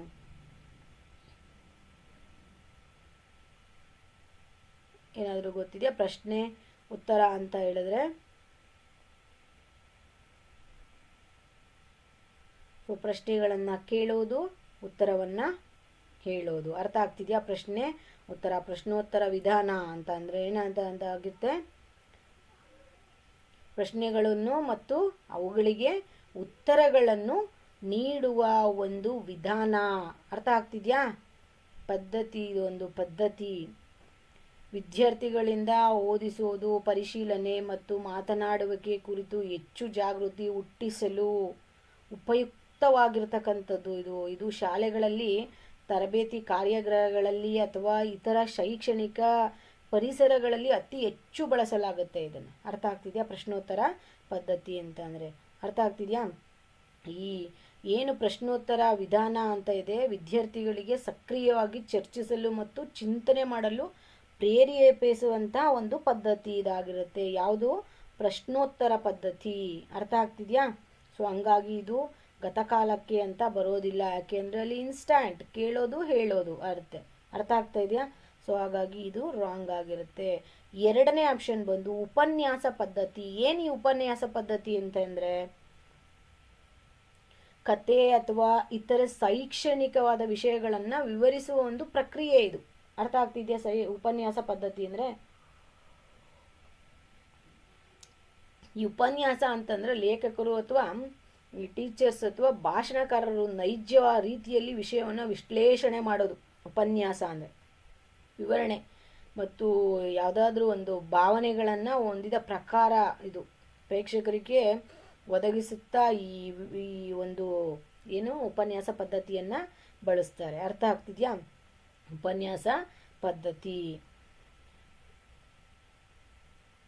ಈ ಏನ ಅಂದರೆ ಪ್ರಚೋದನಾತ್ಮಕ ಒಂದು ವಿಷಯಗಳನ್ನು ಹಂಚಿಕೊಳ್ಳಲು ಬಳಸುವಂಥ ಒಂದು ಪದ್ಧತಿ ಇದಾಗಿರುತ್ತೆ ಉಪನ್ಯಾಸ ಪದ್ಧತಿ. ನಾಟಕ ಅಭಿನಯ ಅಂದರೆ ನಾನು ಆಲ್ರೆಡಿ ನಿಮಗೆ ಹೇಳಿದ್ದೀನಿ ಮೊದಲನೇದಲ್ಲಿ. ನಾಟಕ ಅಂದರೆ ಡ್ರಾಮ್ಯಾಟಿಕ್ ಆ್ಯಕ್ಷನ್ಸ್ ಇಂದ ಮಾಡುವಂಥದ್ದು. ಅರ್ಥ ಆಗ್ತಿದೆಯಾ? ನಾಟಕ ಅಭಿನಯ ಪದ್ಧತಿ. ಕೊನೆಯದ ಆಪ್ಷನ್ ಬಂದು ಏನಾಗಿರುತ್ತೆ? ಕಥನ ಪದ್ಧತಿ. ಏನು ಈ ಕಥನ ಪದ್ಧತಿ ಅಂತ ಅಂದರೆ, ಕಥನ ಪದ್ಧತಿ ಅಂತ ಅಂದರೆ ಏನು? ಸಾರಾಂಶ ಅಥವಾ ಕಥೆಯನ್ನು ವಿವರಿಸುವ ಒಂದು ಶೈಲಿ. ಅರ್ಥ ಆಗ್ತಿದೆಯಾ? ಅಂದರೆ ಒಂದು ಸನ್ನಿವೇಶ ಅಥವಾ ಒಂದು ಘಟನೆಯನ್ನು ಕಥನಾತ್ಮಕವಾಗಿ ಹೇಳುವುದು, ಕಥೆಯ ರೀತಿಯಲ್ಲಿ ಹೇಳುವುದು. ಅರ್ಥ ಆಗ್ತಿದೆಯಾ? ಇದರಲ್ಲಿ ಕಥೆಯ ವಿವರಗಳನ್ನು ಏನು ಒಂದು ಅರ್ಥ ಆಗೋ ರೀತಿಯಲ್ಲಿ ಕಥೆಯನ್ನು ಮಾತನಾಡುವ ಮೂಲಕ ವಿವರಿಸುವುದು ಒಂದು ಕಥೆಯನ್ನು. ಅರ್ಥ ಆಗ್ತಿದೆಯಾ? ಇದು ಕಥನ ಪದ್ಧತಿ. ಅರ್ಥ ಆಗ್ತಿದೆಯಾ? ಸೊ ಇದಕ್ಕೆ ಆನ್ಸರ್ ಯಾವುದಾಗಿರುತ್ತೆ?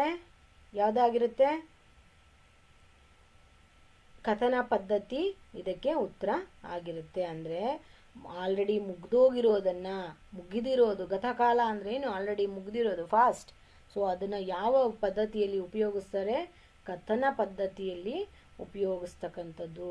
ಅರ್ಥ ಆಗ್ತಿದೆಯಾ? ಹೆಚ್ಚಾಗಿ ಬಳಸ್ತಕ್ಕಂಥದ್ದು ಯಾವುದು? ಕಥನ ಪದ್ಧತಿ. ಗತಕಾಲದ ಏನು ವಿಷಯಗಳು ಅಂತ ಇರುತ್ತೆ ಅದನ್ನು ಹೇಳುವಾಗ ಈ ಕಥನ ಪದ್ಧತಿಯನ್ನು ಉಪಯೋಗಿಸ್ತಾರೆ. ಸೊ ಇದಕ್ಕೆ ಆನ್ಸರ್ ಯಾವುದಾಗಿರುತ್ತೆ? 19ನೇ ಕ್ವಶನ್ಗೆ 4ನೇ ಆಪ್ಷನ್ ಕಥನ ಪದ್ಧತಿ ಆಗಿರುತ್ತೆ. ನೆಕ್ಸ್ಟ್ ಕ್ವಶನ್ ಬಂದು 20ನೇದು, ಉದಾಹರಣೆಗಳ ಮೂಲಕ ಸೂತ್ರದ ಕಡೆಗೆ ಸಾಗುವ ವ್ಯಾಕರಣ ಬೋಧನಾ ಪದ್ಧತಿ ಯಾವುದು? ಉದಾಹರಣೆಗಳು ನೋಡಿ, ಇಲ್ಲಿ ನೋಡಬೇಕು ನೀವು. ಉದಾಹರಣೆಗಳ ಮೂಲಕ ಸೂತ್ರದ ಕಡೆಗೆ ಸಾಗುವ ವ್ಯಾಕರಣ ಬೋಧನಾ ಶಾಸ್ತ್ರ ಯಾವುದು? ಬೋಧನಾ ಶಾಸ್ತ್ರ ಯಾವುದಿದು? ಉದಾಹರಣೆಗಳನ್ನು ಮೂಲಕ ಸೂತ್ರದ ಕಡೆಗೆ ಹೋಗುವಂಥದ್ದು. ಇದು ಕ್ಲಿಯರ್ ಆಗಿ ಅರ್ಥ ಮಾಡ್ಕೊಳ್ಳಿ. ಏನಂತ? ಉದಾಹರಣೆಯನ್ನು ಮೊದಲು ಕೊಡೋದು, ಅದಾದ ನಂತರ ಸೂತ್ರದ ಕಡೆಗೆ ಹೋಗೋವಂಥದ್ದು. ಸೊ ಇದನ್ನು ನಾವು ಏನಂತ ಕರಿತೀವಿ? ಯಾವುದು ಇದು ಅಂತ ಕೇಳ್ತಾ ಇದ್ದಾರೆ. ಯಾವುದು ಆಪ್ಷನ್ನು? ಇದಕ್ಕೆ ಆಪ್ಷನ್ ಯಾವುದಿದೆ? ನಿಗಮನ ಪದ್ಧತಿ ಅಂತ ಇದೆ. ಎರಡನೇ ಆಪ್ಷನ್ ಅನುಗಮ ಪದ್ಧತಿ. ಅನುಗಮನ ಪದ್ಧತಿ. ಪ್ರಶ್ನೋತ್ತರ, ಉಪನ್ಯಾಸ. ಈ 4ರಲ್ಲಿ ಉದಾಹರಣೆಗಳನ್ನು ಮೊದಲು ಕೊಟ್ಟು ಆನಂತರ ಸೂತ್ರದ ಕಡೆಗೆ ಹೋಗ್ತಕ್ಕಂಥ ಯಾವುದು ಪದ್ಧತಿ ಅಂತ ಕೇಳ್ತಾ ಇದ್ದಾರೆ. ಯಾವುದಿರ್ಬೋದು ಅದರಲ್ಲಿ? ಅನುಗಮನ, ನಿಗಮನ ಅಂತ ಅಂದರೆ ಯಾವುದು? ಪ್ರಶ್ನೋತ್ತರ ಪದ್ಧತಿನ? ಇದಕ್ಕೆ ಉತ್ತರ ಯಾವುದಾಗಿರುತ್ತೆ? ಯಾರಿಗಾದರೂ ಗೊತ್ತಿದೆಯಾ? ಅನುಗಮ ಪದ್ಧತಿ ಅಂದ್ರೇನು, ನಿಗಮನ ಪದ್ಧತಿ ಅಂತ ಹೇಳಿದ್ರೆ ಏನು?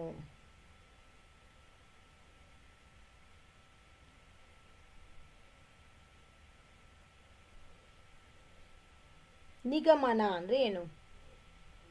ನಿಗಮ ಅಂದ್ರೆ ಅಂತ್ಯ, ನಿಗಮ ಅಂದ್ರೆ ಅಂತ್ಯ, ನಿರ್ಣಯ ಅಂತ ಅರ್ಥ. ಕನ್ಕ್ಲೂಷನ್, ಎಂಡಿಂಗ್, ಡಿಸಿಷನ್ ಅಂತ ಹೇಳಿಲ್ವಾ?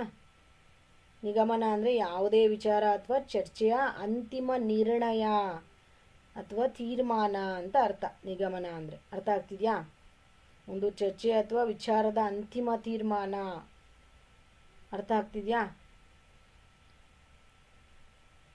ನಿಗಮನ. ಅನುಗಮನ ಅಂದರೆ ಹೇಳಿ.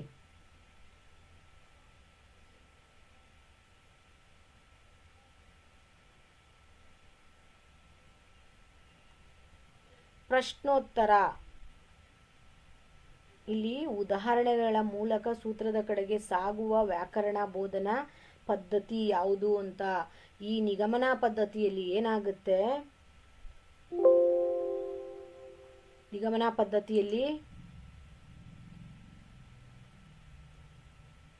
ಮೊದಲು ನಾವು ಸೂತ್ರವನ್ನ ಹೇಳಿ ಆ ನಂತರ ಉದಾಹರಣೆಗೆ ಹೋಗ್ತೀವಿ. ನಿಗಮನ ಪದ್ಧತಿ ಅಂತ ಅಂದ್ರೆ ಸೂತ್ರ ಮೊದಲು, ಉದಾಹರಣೆ ನಂತರ ಕೊಡೋದು ನಿಗಮನ ಪದ್ಧತಿ. ಅದೇ ಅನುಗಮನ ಪದ್ಧತಿಯಲ್ಲಿ ಏನಾಗುತ್ತೆ? ಉದಾಹರಣೆಗಳನ್ನ ಮೊದಲು ಕೊಟ್ಟು ಆ ನಂತರ ಸೂತ್ರದ ಕಡೆಗೆ ಹೋಗ್ತೀವಿ. ಇದನ್ನ ನಾವು ಏನಂತ ಕರಿತೀವಿ? ಅನುಗಮನ ಪದ್ಧತಿ ಅಂತ ಹೇಳ್ತೀವಿ. ಅರ್ಥ ಆಗ್ತಿದ್ಯಾ?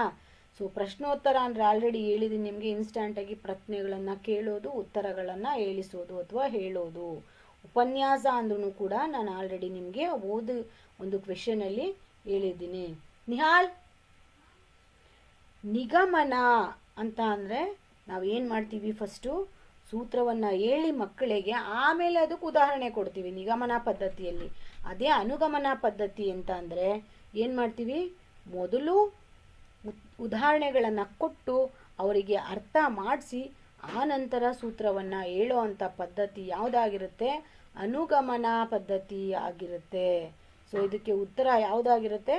ಅನುಗಮನ ಪದ್ಧತಿ ಅಂತ ಆಗಿರುತ್ತೆ. ಅರ್ಥ ಆಗ್ತಿದ್ಯಾ? ಸೊ ಇದರ ಬಗ್ಗೆ ಇನ್ನೂ ಡೀಟೇಲ್ಡ್ ಕ್ಲಾಸ್ ಬೇಕು ಅಂದರೆ ಒಂದು ಕ್ಲಾಸ್ ಮಾಡೋಣ. ಯಾಕೆಂದರೆ ನಿಗಮನ ಅಂದ್ರೇನು, ಅನುಗಮನ ಅಂತ ಅಂದ್ರೇನು, ಅದಕ್ಕೆ ಉದಾಹರಣೆ ಸಮೇತ ನಿಮಗೆ ಒಂದು ಕ್ಲಾಸ್ನ ನಾನು ಮಾಡ್ತೇನೆ. ಸೊ ಇಲ್ಲಿ ಸಿಂಪಲ್ ಆಗಿ ತಿಳ್ಕೊಳ್ಳಿ. ಉದಾಹರಣೆಯ ಮೂಲಕ ಸೂತ್ರದ ಕಡೆಗೆ ಹೋಗೋದು ಅಂತ ಹೇಳಿದ್ರೆ ಮೊದಲು ಉದಾಹರಣೆ ಕೊಟ್ಟು ಆಮೇಲೆ ಸೂತ್ರ ಹೇಳೋದನ್ನ ಅನುಗಮನ ಅಂತ ಹೇಳ್ತೀವಿ. ಅದೇ ಅದಕ್ಕೆ ಉಲ್ಟಾ, ಸೂತ್ರವನ್ನ ಮೊದಲೇ ಹೇಳ್ಬಿಟ್ಟು ಆಮೇಲೆ ಉದಾಹರಣೆ ಹೇಳೋದನ್ನ ನಿಗಮನ ಪದ್ಧತಿ ಅಂತ ಹೇಳ್ತೀವಿ. ಅರ್ಥ ಆಗ್ತಿದ್ಯಾ? ಸೊ ಇದು ಅದಕ್ಕೆ ಉದಾಹರಣೆ.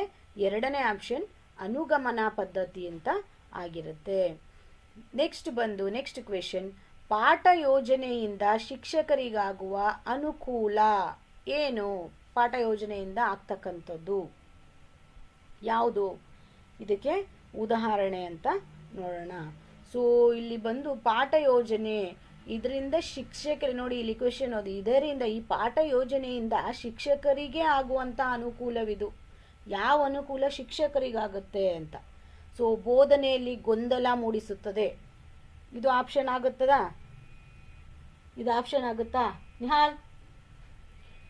ಇದು ಆಪ್ಷನ್ ಆಗುತ್ತಾ? ಬೋಧನೆಯಲ್ಲಿ ಏನಾದ್ರೂ ನಿಮ್ಗೆ ಗೊಂದಲ ಉಂಟಾಗುತ್ತಾ ಇಲ್ಲಿ? ಸೊ ಪಾಠ ಯೋಜನೆಯಿಂದ ಶಿಕ್ಷಕರಿಗೆ ಆಗುವಂತಹ ಅನುಕೂಲವಿದು ಅಂತ ಹೇಳಿದ್ದಾರೆ. ಏನಿದು? ಬೋಧನೆಯಲ್ಲಿ ಗೊಂದಲ ಮೂಡಿಸುತ್ತದೆ.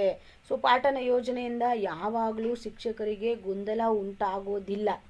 ಯಾಕೆ ಅಂತ ಹೇಳಿದ್ರೆ, ಈ ಗೊಂದಲ ಉಂಟಾಗುವಂತ, ಈಗ ಶಿಕ್ಷಕರು ಪಾಠ ಮಾಡ್ತಾ ಇದ್ದಾರೆ ಅಂದ್ರೆ ಅವ್ರು ಏನು ಗೊಂದಲದಿಂದ ಪಾಠವನ್ನ ಮಾಡೋಲ್ಲ. ಅಲ್ಲಿ ಕೇಳಿರೋದು ಅನುಕೂಲ ಅಂತ.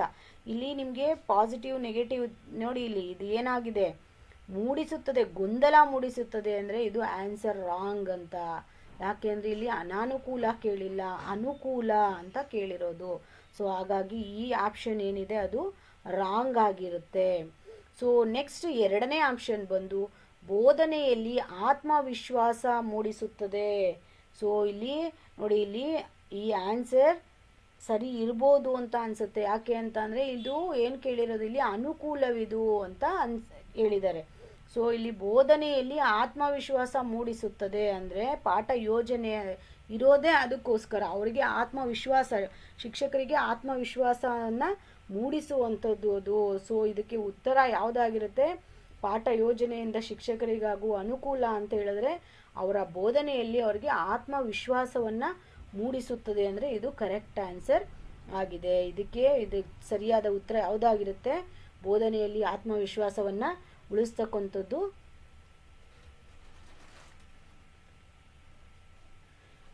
ಆಗಿರುತ್ತೆ. ಅರ್ಥ ಆಗ್ತಿದ್ಯಾ? ಸೊ ಇದು ಶಿಕ್ಷಕರಿಗೆ ಆತ್ಮವಿಶ್ವಾಸವನ್ನು ಮೂಡಿಸ್ತಕ್ಕಂಥದ್ದು ಆಗಿರುತ್ತೆ.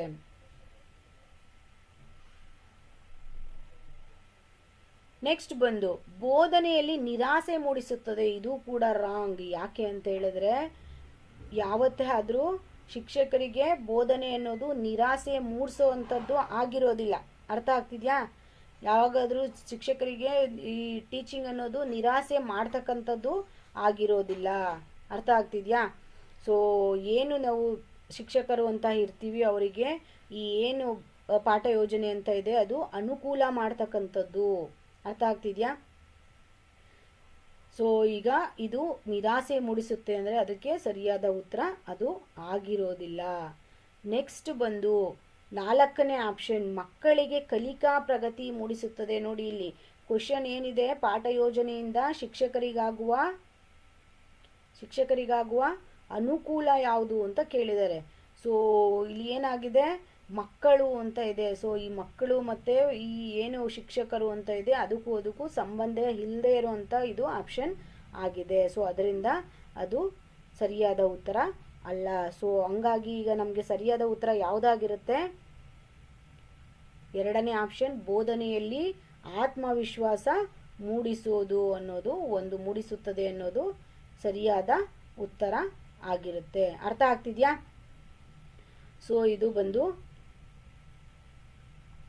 Next question. ಸೊ ಫ್ರೆಂಡ್ಸ್, ಇಲ್ಲಿವರೆಗೂ ನಮ್ಮ ಚಾನಲ್ನ ಯಾರೆಲ್ಲ ನೋಡಿಲ್ಲ ಅಥವಾ ನೋಡಿದ ಮೇಲೂ ಸಬ್ಸ್ಕ್ರೈಬ್ ಮಾಡಿಲ್ಲ ಅಂತ ಏನಿರ್ತೀರ, ದಯವಿಟ್ಟು ಒಂದು ಸಬ್ಸ್ಕ್ರೈಬ್ನ ಮಾಡಿ, ಬೆಲ್ ಬಟನ್ನ ಹಿಟ್ ಮಾಡಿ, ವಿಡಿಯೋನ ನೋಡಿ. ಸೊ ನಾವು ಮಾಡ್ತಕ್ಕಂಥ ಎಲ್ಲ ವೀಡಿಯೋಸ್ ನೋಟಿಫಿಕೇಷನ್ ಕೂಡ ನಿಮಗೆ ಬಂದು ತಲುಪೋದಕ್ಕೆ ಉಪಯೋಗ ಆಗುತ್ತೆ. ಅದರ ಜೊತೆಗೆ ಇನ್ನೂ ಒಂದು ಹೇಳೋಕ್ಕೆ ಇಷ್ಟಪಡ್ತೀನಿ, ನಮ್ಮ ಚಾನಲ್ನಿಂದ ನಿಮಗೆ ಉಪಯೋಗ ಇಲ್ಲ ಅಂದರೆ ನೀವು ಡಿಸ್ಲೈಕ್ ಮಾಡಿ, ಅನ್ಸಬ್ಸ್ಕ್ರೈಬ್ ಮಾಡಿ, ನೋ ಪ್ರಾಬ್ಲಮ್. ಬಟ್ ಇದು ಫ್ರೀ ಚಾನಲ್, ಉಪಯೋಗ ಆಗುತ್ತೆ ಅನ್ನೋದಿದ್ರೆ ದಯವಿಟ್ಟು ಒಂದು ಸಬ್ಸ್ಕ್ರೈಬ್ ಮಾಡಿ, ಆನಂತರ ನೋಡಿ. ನಮಗೂ ಸಪೋರ್ಟ್ ಸಿಕ್ಕಿದಾಗ ಆಗುತ್ತೆ. ಸೊ ನಿಮಗೂ ಉಪಯೋಗ ಆಗುತ್ತೆ. ಇದರಿಂದ ನಿಮಗೆ ಯಾವುದೇ ಫೀಸ್ ಅಂತ ನಾವು ಕೇಳ್ತಾ ಇಲ್ಲ. ಸೊ ನಮಗೆ ಬೇಕಾಗಿರೋದು ನಿಮ್ಮ ಒಂದು ಸಬ್ಸ್ಕ್ರಿಪ್ಷನ್, ನಿಮ್ಮ ಸಪೋರ್ಟ್ ಅಷ್ಟೇ ಅಂತ ಹೇಳ್ತಾ ವಿಡಿಯೋನ ಮುಂದುವರ್ಸೋಣ. ಸೊ ಇದು ನಾವು ಮಾಡ್ತಕ್ಕಂಥ ಕ್ಲಾಸ್ಗಳು ಒಬ್ರಿಗೆ ನಿಮಗೆಲ್ಲ, ನಿಮ್ಮ ಮಕ್ಕಳಿಗಾಗಿರ್ಬೋದು, ನಿಮ್ಮ ಫ್ರೆಂಡ್ಸ್ಗಾಗಿರ್ಬೋದು, ನಿಮ್ಮ ಯಾರೋ ಮನೆಯಲ್ಲಿರ್ತಕ್ಕಂಥ ಯಾರಿಗಾದರೂ ಒಬ್ರಿಗಾದರೂ ಉಪಯೋಗ ಆಗುತ್ತೆ ಅಂತ ಹೇಳ್ತಾ, ಸೊ ಉಪಯೋಗ ಆಗೋರಿಗೆ ಶೇರ್ ಮಾಡಿ, ಲೈಕ್ ಮಾಡಿ, ಸಬ್ಸ್ಕ್ರೈಬ್ ಮಾಡಿ ಅಂತ ಹೇಳ್ತಾ, ಇಷ್ಟ ಆಗಿಲ್ಲ ಅಂದರೆ ನೋ ಪ್ರಾಬ್ಲಮ್, ಡಿಸ್ಲೈಕ್ ಮಾಡಿ. ಸೊ ಇಷ್ಟ ಆದರೆ ಲೈಕ್ ಮಾಡಿ, ವಿಡಿಯೋನ ನಮಗೂ ಸಪೋರ್ಟ್ ಮಾಡಿ ಅಂತ ಹೇಳ್ತಾ ವಿಡಿಯೋನ ಮೂವ್ ಮಾಡೋಣ.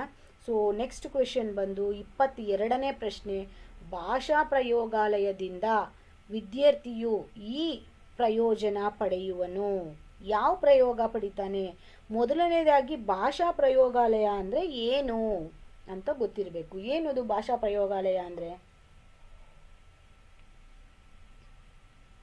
ಈ ಭಾಷಾ ಪ್ರಯೋಗಾಲಯದಿಂದ ವಿದ್ಯಾರ್ಥಿಯು ಈ ಪ್ರಯೋಜನ, ಯಾವ ಪ್ರಯೋಜನ ಪಡೆಯುತ್ತಾನೆ? ಭಾಷಾ ಪ್ರಯೋಗಾಲಯ ಅಂದರೆ ಏನು? ಭಾಷೆ ಅಂದ್ರೆ ಏನು? ಲ್ಯಾಂಗ್ವೇಜ್. ಪ್ರಯೋಗಾಲಯ ಅಂದರೆ ಏನಂತ ಹೇಳ್ತೀವಿ? ಪ್ರಯೋಗ ಮಾಡೋದು. ಪ್ರಯೋಗ ಅಂದರೆ ಗೊತ್ತಲ್ವಾ? ಎಕ್ಸ್ಪೆರಿಮೆಂಟ್ ಅಂತ ಹೇಳ್ತೀವಲ್ಲ. ಎಕ್ಸ್ಪೆರಿಮೆಂಟ್ ಅಂದರೆ ಗೊತ್ತಾ? ಅರ್ಥ ಆಗ್ತಿದೆಯಲ್ವಾ? ಲ್ಯಾಬೊರೇಟ್ರಿ ಅಂತ ಕೇಳ್ತೀವಿ ನೋಡಿ, ಲ್ಯಾಂಗ್ವೇಜ್ ಲ್ಯಾಬೊರೇಟ್ರಿ ಅಂತ ಹೇಳಲ್ಲ, ಸೇಮ್ ಅದೇ ಇದು. ಅರ್ಥ ಆಗ್ತಿದೆಯಾ? ಲ್ಯಾಂಗ್ವೇಜ್ ಲ್ಯಾಬೊರೇಟ್ರಿ ಅಂತ ಕೂಡ ಕರಿತೀವಿ ಇದನ್ನು. ಸೊ ಭಾಷಾ ಪ್ರಯೋಗಾಲಯಗಳು ಎಲ್ಲಿರ್ತವೆ? ಶಾಲೆಗಳಲ್ಲಿ ಇರ್ತಕ್ಕಂಥದ್ದು. ಈ ಶಾಲೆಗಳಲ್ಲಿ ಯಾಕಿರುತ್ತೆ? ವಿದ್ಯಾರ್ಥಿಗಳಿಗೆ ಉಪಯೋಗ ಆಗಲಿ ಅಂತಾನೆ, ಪ್ರಯೋಜನ ಆಗಲಿ ಅಂತಾನೆ ಇರ್ತಕ್ಕಂಥದ್ದು. ಈ ಭಾಷಾ ಪ್ರಯೋಗಾಲಯ ಅಂದರೆ ಏನು? ಭಾಷೆಯ ಅಭ್ಯಾಸ ಮಾಡಲು ಭಾಷಾ ಕೌಶಲವನ್ನು ಅಭಿವೃದ್ಧಿಪಡಿಸಲು ಮತ್ತು ಭಾಷೆಯ ಪ್ರಯೋಗಗಳನ್ನು ನಡೆಸಲು ಇರ್ತಕ್ಕಂಥ ಒಂದು ಸ್ಥಳ ಇದು. ಅರ್ಥ ಆಗ್ತಿದ್ಯಾ? ಇದನ್ನ ಲ್ಯಾಂಗ್ವೇಜ್ ಲ್ಯಾಬ್ರೋಟರಿ ಅಂತ ಹೇಳ್ತೀವಿ. ಅಂದರೆ ಭಾಷಾ ಪ್ರಯೋಗಾಲಯನ ಏನಂತೀವಿ? ಲ್ಯಾಂಗ್ವೇಜ್ ಲ್ಯಾಬೊರೇಟರಿ ಅಂತ. ಏನಕ್ಕಿರುತ್ತೆ ಇದು? ಭಾಷೆಯ ಅಭ್ಯಾಸ ಮಾಡಲು, ಭಾಷಾ ಕೌಶಲವನ್ನು ಅಭಿವೃದ್ಧಿಪಡಿಸಿಕೊಳ್ಳಲು, ಹೆಚ್ಚಿಸಿಕೊಳ್ಳಲು ಮತ್ತು ಭಾಷೆಯ ಪ್ರಯೋಗಗಳನ್ನು ನಡೆಸಲು ಇರ್ತಕ್ಕಂಥ ಒಂದು ಸ್ಥಳವನ್ನು ಭಾಷಾ ಪ್ರಯೋಗಾಲಯ ಅಂತ ಕರಿತೀವಿ. ಸೊ ಇದರಿಂದ ವಿದ್ಯಾರ್ಥಿಗಳಿಗೆ ಏನು ಪ್ರಯೋಜನ ಆಗುತ್ತೆ, ಪ್ರಯೋಜನ ಹೇಗೆ ಪಡ್ಕೊಳ್ತಾನೆ ಅಂತ ಅರ್ಥ ಆಯ್ತಾ? ಭಾಷಾ ಪ್ರಯೋಗಾಲಯದಿಂದ ವಿದ್ಯಾರ್ಥಿಯು ಈ ಪ್ರಯೋಜನವನ್ನು ಪಡೆಯುವನು. ಯಾವ ಪ್ರಯೋಜನ ಪಡಿತಾನೆ ನೋಡಿ ಇಲ್ಲಿ. ತನ್ನಲ್ಲಿರುವ ಭಾಷೆಯ ಕಲಿಕಾ ತೊಂದರೆ ನಿವಾರಿಸಿಕೊಳ್ಳಲು ಪ್ರಯತ್ನಿಸುವನು. ಸೊ ಈ ಭಾಷಾ ಪ್ರಯೋಗಾಲಯದಿಂದ ವಿದ್ಯಾರ್ಥಿಯು ತನ್ನಲ್ಲಿರ್ತಕ್ಕಂಥ ಭಾಷಾ ಕಲಿಕಾ ತೊಂದರೆಗಳನ್ನು ನಿವಾರಿಸಿಕೊಳ್ಳಬಹುದು ಅಂತ ಇದೆ. ಸೊ ಇದು ಆನ್ಸರ್ ಆಗಿರ್ಬೋದು. ಯಾಕೆಂದರೆ ಇದಕ್ಕೆ ಬೇಕಾಗಿರ್ತಕ್ಕಂಥದ್ದು ಆನ್ಸರ್ ಪ್ರಯೋಜನ ಏನು ಅಂತ. ಇಲ್ಲಿ ಬಂದಿರತಕ್ಕಂಥ ಅವನ ಸಮಸ್ಯೆಯನ್ನು ಬಗೆಹರಿಸಿಕೊಳ್ತಾನೆ ಅಂದರೆ ಇದು ಚಾನ್ಸಸ್ ಇದೆ. ನೋಡೋಣ ನೆಕ್ಸ್ಟ್ ಆಪ್ಷನ್. ವಿದ್ಯಾರ್ಥಿಯೊಬ್ಬನೇ ಸದಾ ಕಲಿಯುವನು. ನೋ, ವಿದ್ಯಾರ್ಥಿಯೊಬ್ಬನೇ. ನೋಡಿ ಇಲ್ಲಿ ಒಬ್ಬನೇ. ಪ್ರಯೋಗಾಲಯ ಅಂದರೆ ವಿದ್ಯಾರ್ಥಿ ಒಬ್ಬನೇ ಇರೋದಿಲ್ಲ. ಇದು ರಾಂಗ್, ಇದು ಆಗೋದೇ ಇಲ್ಲ ಆನ್ಸರ್. ಗೊತ್ತಾಗ್ತಿದ್ಯಾ? ಈಗ ಲ್ಯಾಬ್ ಎಲ್ಲ ನೋಡಿರ್ತೀರ ನೀವು. ಆ ಲ್ಯಾಬ್ರೋಟರಿಲಿ ಒಬ್ಬರೇ ಇರ್ತೀರಾ ನೀವು? ನೋ. ಸೊ ವಿದ್ಯಾರ್ಥಿನಿಯು ಒಬ್ಬನೇ ಸದಾ ಕಲಿಯುವನು, ಇದು ಆನ್ಸರ್ ಆಗಿರಲಿಕ್ಕೆ ಚಾನ್ಸ್ ಇಲ್ಲ. ಸೊ ಇದು ರಾಂಗ್ ಆಪ್ಷನ್ ಆಗಿರುತ್ತೆ. ಶಿಕ್ಷಕರ ಅವಶ್ಯಕತೆ ಇರದೇ ಕಲಿಯುವನು. ನೋ, ಇದು ಕೂಡ ತಪ್ಪು. ಸೊ ಶಿಕ್ಷಕರ ಅವಶ್ಯಕತೆ ಇರಲೇಬೇಕು. ಯಾಕೆ ಅಂತಂದರೆ ಯಾವುದೇ ವ್ಯಕ್ತಿ, ಯಾವುದೇ ಶಿಕ್ಷಕ ಇಲ್ಲದೆ ಏನನ್ನು ಕಲಿಯೋಕ್ಕೆ ಸಾಧ್ಯ ಇಲ್ಲ. ಸೊ ಈ ಆಪ್ಷನ್ ಕೂಡ ರಾಂಗ್ ಆಗಿರುತ್ತೆ. ನೆಕ್ಸ್ಟ್ ಬಂದು ವಿದ್ಯಾರ್ಥಿಯು ಚಟುವಟಿಕೆ ಮಾಡದೆ ಕಲಿಯುವನು.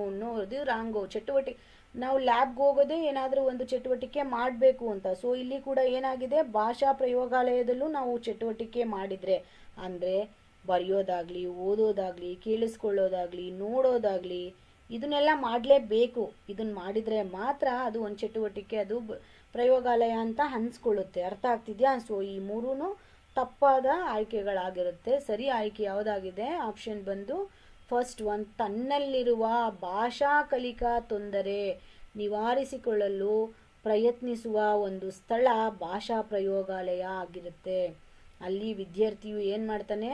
ಪ್ರಯೋಜನವನ್ನು ಪಡ್ಕೊಳ್ತಾನೆ. ಸೊ ಇದು ಮೊದಲೇ ಆನ್ಸರ್ ಕರೆಕ್ಟ್ ಇರುತ್ತೆ. ಅರ್ಥ ಆಗ್ತಿದೆಯಾ? ಸೊ ಇದು ಈಗ ಎಕ್ಸಾಂಪಲ್ ಏನೇನೆಲ್ಲ ಬರ್ಬೋದು ಇಲ್ಲಿ. ಈಗ ಶಾಲಾ ಕಾಲೇಜುಗಳಲ್ಲಿ ಇರುತ್ತೆ. ಈಗ ಒಂದು ಲ್ಯಾಬ್ರೋಟ್ರಿ ಅಂದ್ಕೊಳ್ಳಿ, ಅಲ್ಲಿ ಏನು ಈಗ ಕೇಳಿಸ್ಕೊಳ್ಳೋ ಅಂಥದ್ದು, ಅಂದರೆ ಕೇಳಿಸ್ಕೊಳ್ಳೋದಕ್ಕೆ ಈಗ ವಿಡಿಯೋ ಆಗಿರ್ಬೋದು, ವಿಡಿಯೋ ಸಾಧನ ಆಗಿರ್ಬೋದು, ಆಡಿಯೋ ಸಾಧನ ಆಗಿರ್ಬೋದು, ಕಂಪ್ಯೂಟರ್ ಇರ್ಬೋದು. ಅರ್ಥ ಆಗ್ತಿದೆಯಾ?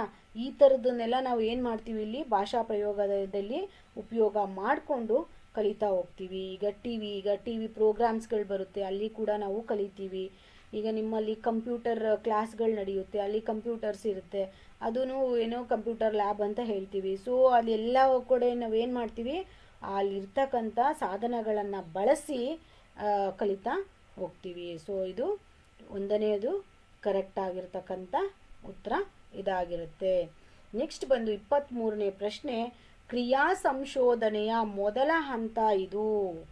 ಕ್ರಿಯಾ ಸಂಶೋಧನೆ, ಕ್ರಿಯೆ ಅಂದ್ರೇನು? ಕಾರ್ಯ, ಆಕ್ಟಿವಿಟಿ, ಆಕ್ಷನ್ ಅಂತ ಅರ್ಥ ಆಗ್ತಿದ್ಯಾ? ಕ್ರಿಯೆ ಅಂದ್ರೇನು? ಕಾರ್ಯ, ಆಕ್ಟಿವಿಟಿ, ಆಕ್ಷನ್ ಅಂತ ಹೇಳ್ತೀವಲ್ಲ ಅದು. ಸಂಶೋಧನೆ ಅಂದರೆ ರಿಸರ್ಚ್, ಇನ್ವೆಸ್ಟಿಗೇಷನ್, ರೈಟ್? ಸೊ ಇದು ಕ್ರಿಯಾ ಸಂಶೋಧನೆಯ ಅರ್ಥ. ಅಂದರೆ ಇದರಲ್ಲಿ ಬರ್ತಕ್ಕಂಥ ಮೊದಲನೇ ಹಂತ ಯಾವುದು ಅಂತ ಕೇಳಿದ್ದಾರೆ. ಯಾವುದು ಇರ್ಬೋದು? ಕ್ರಿಯಾ ಸಂಶೋಧನೆ ಏನದು? ಕ್ರಿಯಾ ಸಂಶೋಧನೆ ಅಂದರೆ ಕಾರ್ಯ ಚಟುವಟಿಕೆಗಳನ್ನು ಆಧಾರವಾಗಿ ಇಟ್ಟುಕೊಂಡು ನಡೆಯುವ ಒಂದು ಸಂಶೋಧನೆ ಅದು. ಅರ್ಥ ಆಗ್ತಿದೆಯಾ? ಕಾರ್ಯಚಟುವಟಿಕೆಗಳು ಏನೇ ಆಗಿರ್ಬೋದು ಅದನ್ನು ಒಂದು ಆಧಾರವಾಗಿ ಇಟ್ಕೊಂಡು ನಡೆಸುವಂಥ ಒಂದು ಸಂಶೋಧನೆ, ಅಥವಾ ನೀಡುವ ಶಿಕ್ಷಕನೇ ಅಥವಾ ಕೆಲಸ ಮಾಡುವಂಥ ವ್ಯಕ್ತಿಯೇ ತಾನು ನಡೆಯುವ ಕಾರ್ಯವಿಧಾನವನ್ನು ವಿಶ್ಲೇಷಿಸುವ ಒಂದು ಸಂಶೋಧನೆ ಇದಾಗಿರುತ್ತೆ. ಅರ್ಥ ಆಗ್ತಿದೆಯಾ? ಇಂಗ್ಲೀಷಲ್ಲಿ ಏನಂತೀವಿ, ಆ್ಯಕ್ಷನ್ ರಿಸರ್ಚ್ ಅಥವಾ ಆ್ಯಕ್ಟಿವಿಟಿ ರಿಸರ್ಚ್ ಅಂತ ಕರಿತೀವಲ್ವಾ. ಇದು ವಿಶೇಷವಾಗಿ ಏನಾಗುತ್ತೆ ಅಂತಂದರೆ ಶಿಕ್ಷಕರಲ್ಲಿ ಹೆಚ್ಚು ಉಪಯೋಗವಾಗುವಂಥ ವಿಧಾನ ಇದು ಕ್ರಿಯಾ ಸಂಶೋಧನೆ ಅನ್ನೋದು. ಶಿಕ್ಷಕರು ತಮ್ಮದೇ ತರಗತಿಯ ಅಥವಾ ಕಾರ್ಯ ಪದ್ಧತಿಯ ಒಂದು ಸಮಸ್ಯೆಗಳನ್ನು ಪರಿಹರಿಸಲು ಸ್ವಯಂ ಸಂಶೋಧನೆ ಮಾಡ್ತಾರೆ. ಇದರಿಂದ ಅರ್ಥ ಆಗ್ತಿದೆಯಾ? ಇದರಿಂದ ತಮ್ಮ ಅಧ್ಯಾಪನ ಅಥವಾ ವಿಧಾನವನ್ನು ಸುಧಾರಿಸಿಕೊಳ್ಳುವಂಥ ಒಂದು ಪದ್ಧತಿ ಇದಾಗಿರುತ್ತೆ. ಅರ್ಥ ಆಗ್ತಿದೆಯಾ? ಸೊ ಇಲ್ಲಿ ಕ್ರಿಯಾ ಸಂಶೋಧನೆ ಹಂತಗಳು ಯಾವುದು ಅಂತ ನೋಡೋಣ. ಇದರಲ್ಲಿ ಮೊದಲನೇ ಹಂತ ಯಾವುದು ಅಂತ ಕೇಳಿದ್ದಾರೆ. ಅರ್ಥ ಆಗ್ತಿದೆಯಾ? 23ನೇ ಪ್ರಶ್ನೆಗೆ ಯಾವುದು ಮೊದಲನೇ ಹಂತ ಅಂತ ಕೇಳಿದ್ದಾರೆ. ಯಾವುದು ಇದಕ್ಕೆ ಮೊದಲನೇ ಹಂತ? ನಿಮಗೆ ಇದಕ್ಕೂ ಮೊದಲು ಕ್ರಿಯಾ ಸಂಶೋಧನೆಯಲ್ಲಿ ಎಷ್ಟು ಹಂತಗಳಿದೆ ಅಂತ ಗೊತ್ತಿರಬೇಕು. ಯಾವುದ್ಯಾವುದಿದೆ? ಸೊ ಕ್ರಿಯಾ ಸಂಶೋಧನೆಯಲ್ಲಿ ಬರ್ತಕ್ಕಂಥದ್ದು ಸಮಸ್ಯೆ ಗುರುತಿಸುವುದು ಮೊದಲನೇ ಹಂತ. ಅರ್ಥ ಆಗ್ತಿದೆಯಾ? ಸಮಸ್ಯೆಯನ್ನು ಗುರುತು ಮಾಡಿಕೊಳ್ಬೇಕು. ಕ್ರಿಯಾ ಸಂಶೋಧನೆ ಅಂದರೆ ಅದರ ಅರ್ಥ, ಅದರ ಮೊದಲನೇ ಯಾವುದು ಹಂತ ಆಗಿರುತ್ತೆ? ಸಮಸ್ಯೆ ಗುರುತಿಸುವುದು ಮೊದಲನೇ ಹಂತ ಆಗಿರುತ್ತೆ. ಎರಡನೇ ಹಂತ ಯಾವುದಾಗಿರುತ್ತೆ? ಯೋಜನೆ ರೂಪಿಸುವುದು ಎರಡನೇ ಹಂತ ಆಗಿರುತ್ತೆ. ಯಾವುದಾಗಿರುತ್ತೆ? ಯೋಜನೆ ರೂಪಿಸುವುದು. ಫಸ್ಟು ಸಮಸ್ಯೆಯನ್ನು ತಿಳ್ಕೊಳ್ಬೇಕು, ಗುರುತಿಸ್ಬೇಕು. ಎರಡನೆಯದು ಯೋಜನೆ ರೂಪಿಸಬೇಕು. ನೆಕ್ಸ್ಟ್ ಮೂರನೆಯದು ಬಂದು ಯೋಜನೆ ಕಾರ್ಯಗತಗೊಳಿಸುವುದು. ಆ ಯೋಜನೆ ಏನು ಮಾಡ್ತೀವಿ, ಪ್ಲ್ಯಾನ್ ಅಂತ ಏನು ಮಾಡ್ಕೊಂಡಿರ್ತೀವಿ ಅದನ್ನು ಕಾರ್ಯಗತ ಮಾಡೋದು. ಅರ್ಥ ಆಯ್ತಾ ಇದೆಯಾ? ನೆಕ್ಸ್ಟ್ ಬಂದು 4ನೇದು ಫಲಿತಾಂಶ ವೀಕ್ಷಿಸುವುದು. ಏನಾಯಿತು ಅಂತ ವೀಕ್ಷಣೆ ಮಾಡೋದು. ಈಗೇನೋ ಒಂದು ಮಾಡಿರ್ತೀವಿ, ಅದಕ್ಕೇನು ಬರುತ್ತೆ ಆನ್ಸರ್ ಅಂತ ನೋಡೋದು, ಅದರದ್ದು ವೀಕ್ಷಣೆ ಮಾಡೋದು. ಫಲಿತಾಂಶವನ್ನು, ರಿಸಲ್ಟ್ನ ನೋಡಬೇಕು. ಎಕ್ಸಾಮ್ ಬರೆದಿರ್ತೀವಿ, ರಿಸಲ್ಟ್ನ ನೋಡೋದಿಲ್ವ ನಾವು, ಹಾಗೆ. ಸೊ ನೆಕ್ಸ್ಟ್ ಬಂದು ವಿಶ್ಲೇಷಣೆ ಮತ್ತು ನಿರ್ಣಯ. ಲಾಸ್ಟ್ ಅಂತ ಬಂದು ಯಾವುದು? ವಿಶ್ಲೇಷಣೆ ಮಾಡೋದು, ನಿರ್ಣಯ ಮಾಡೋದು. ಇದು 4ನೇ ಹಂತ ಆಗಿರುತ್ತೆ. ಸೊ ಕ್ರಿಯಾ ಸಂಶೋಧನೆಯಲ್ಲಿ ಬರ್ತಕ್ಕಂಥ 5 ಏನು ಹಂತಗಳಿವೆ ಅದರಲ್ಲಿ ಮೊದಲನೇ ಹಂತ ಯಾವುದಾಗಿರುತ್ತೆ? ಸಮಸ್ಯೆ ಗುರುತಿಸುವುದು. ಹಂಗಿದ್ರೆ ಇಲ್ಲಿ ಆಪ್ಷನಲ್ಲಿ ಎಲ್ಲಿದೆ ಗುರುತಿಸೋದು ಸಮಸ್ಯೆ ಅಂತ ಹುಡುಕಿ. ಉದ್ದೇಶಗಳನ್ನು ನಿರೂಪಣೆ ಮಾಡೋದು ರಾಂಗ್. ನಮಗೆ ಮೊದಲು ಉದ್ದೇಶ ನಿರೂಪಣೆ ಮಾಡಬೇಕು ಅಂದರೆ ಏನು ವಿಷಯ ಅಂತ ಗೊತ್ತಿರಬೇಕು, ಅಲ್ಲಿ ಏನು ಸಮಸ್ಯೆ ಇದೆ ಅಂತ ಗೊತ್ತಿರಬೇಕು. ಅರ್ಥ ಆಗ್ತಿದೆಯಾ? ಅದು ರಾಂಗ್ ಆಗಿರುತ್ತೆ. ಕ್ರಿಯಾ ಆಧಾರ ಕಲ್ಪನೆ ರಚನೆಯನ್ನು ಇಲ್ಲಿ ಏನಿದೆ ಅಂತಲೇ ಗೊತ್ತಿಲ್ಲದೆ ಕಲ್ಪನೆ ಮಾಡ್ಕೊಳ್ಳೋದಕ್ಕಾಗೋದೇ ಇಲ್ಲ. ಅರ್ಥ ಆಗ್ತಿದೆಯಾ? ಇದು ರಾಂಗ್ ಆಪ್ಷನ್ ಆಗಿರುತ್ತೆ. ನೋಡಿ ಇಲ್ಲಿದೆ ನಮ್ಮ ಆಪ್ಷನ್. ಸಮಸ್ಯೆಯ ಕ್ಷೇತ್ರವನ್ನು ಗುರುತಿಸುವುದು. ಏನು ಪ್ರಾಬ್ಲಮ್ ಇದೆ ಅಂತ ಮೊದಲು ಕಂಡುಹಿಡ್ಕೋಬೇಕು.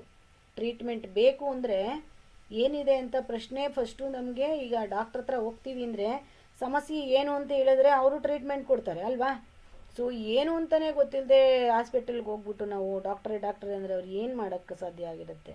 ಸಮಸ್ಯೆ ಮೊದಲು ಈ ಕ್ರಿಯಾ ಸಂಶೋಧನೆ ಅಂತ ಏನಿದೆ ಅದರ ಮೊದಲ ಹಂತ ಬಂದು ಏನು ಸಮಸ್ಯೆ ಇದೆ ಅದನ್ನು ಗುರುತಿಸೋದು. ಇದು ರೈಟ್ ಆನ್ಸರ್ ಆಗಿರುತ್ತೆ. ಸಮಸ್ಯೆಯ ಸಂಭವನೀಯ ಕಾರಣಗಳನ್ನು ವಿಶ್ಲೇಷಣೆ ಮಾಡೋದು. ಇದು ರಾಂಗ್. ಇದು ನೋಡಿ, ಇದು ಸಂಭವನೀಯ ಅಂತ ಅಂದರೆ ಅಲ್ಲಿ ಏನೇನೆಲ್ಲ ಇದೆ ಚಾನ್ಸಸ್ ಅಂತ, ಆ ಚಾನ್ಸಸ್ ತಗೊಳ್ಳೋದಕ್ಕಾಗಲ್ಲ. ಚಾನ್ಸ್ ತಗೊಂಡ್ರೆ ಅದು ಕ್ಲಿಯರ್ ಆಗಿ ಕ್ಲಾರಿಟಿ ಸಿಗೋದಿಲ್ಲ. ಅರ್ಥ ಆಗ್ತಿದೆಯಾ?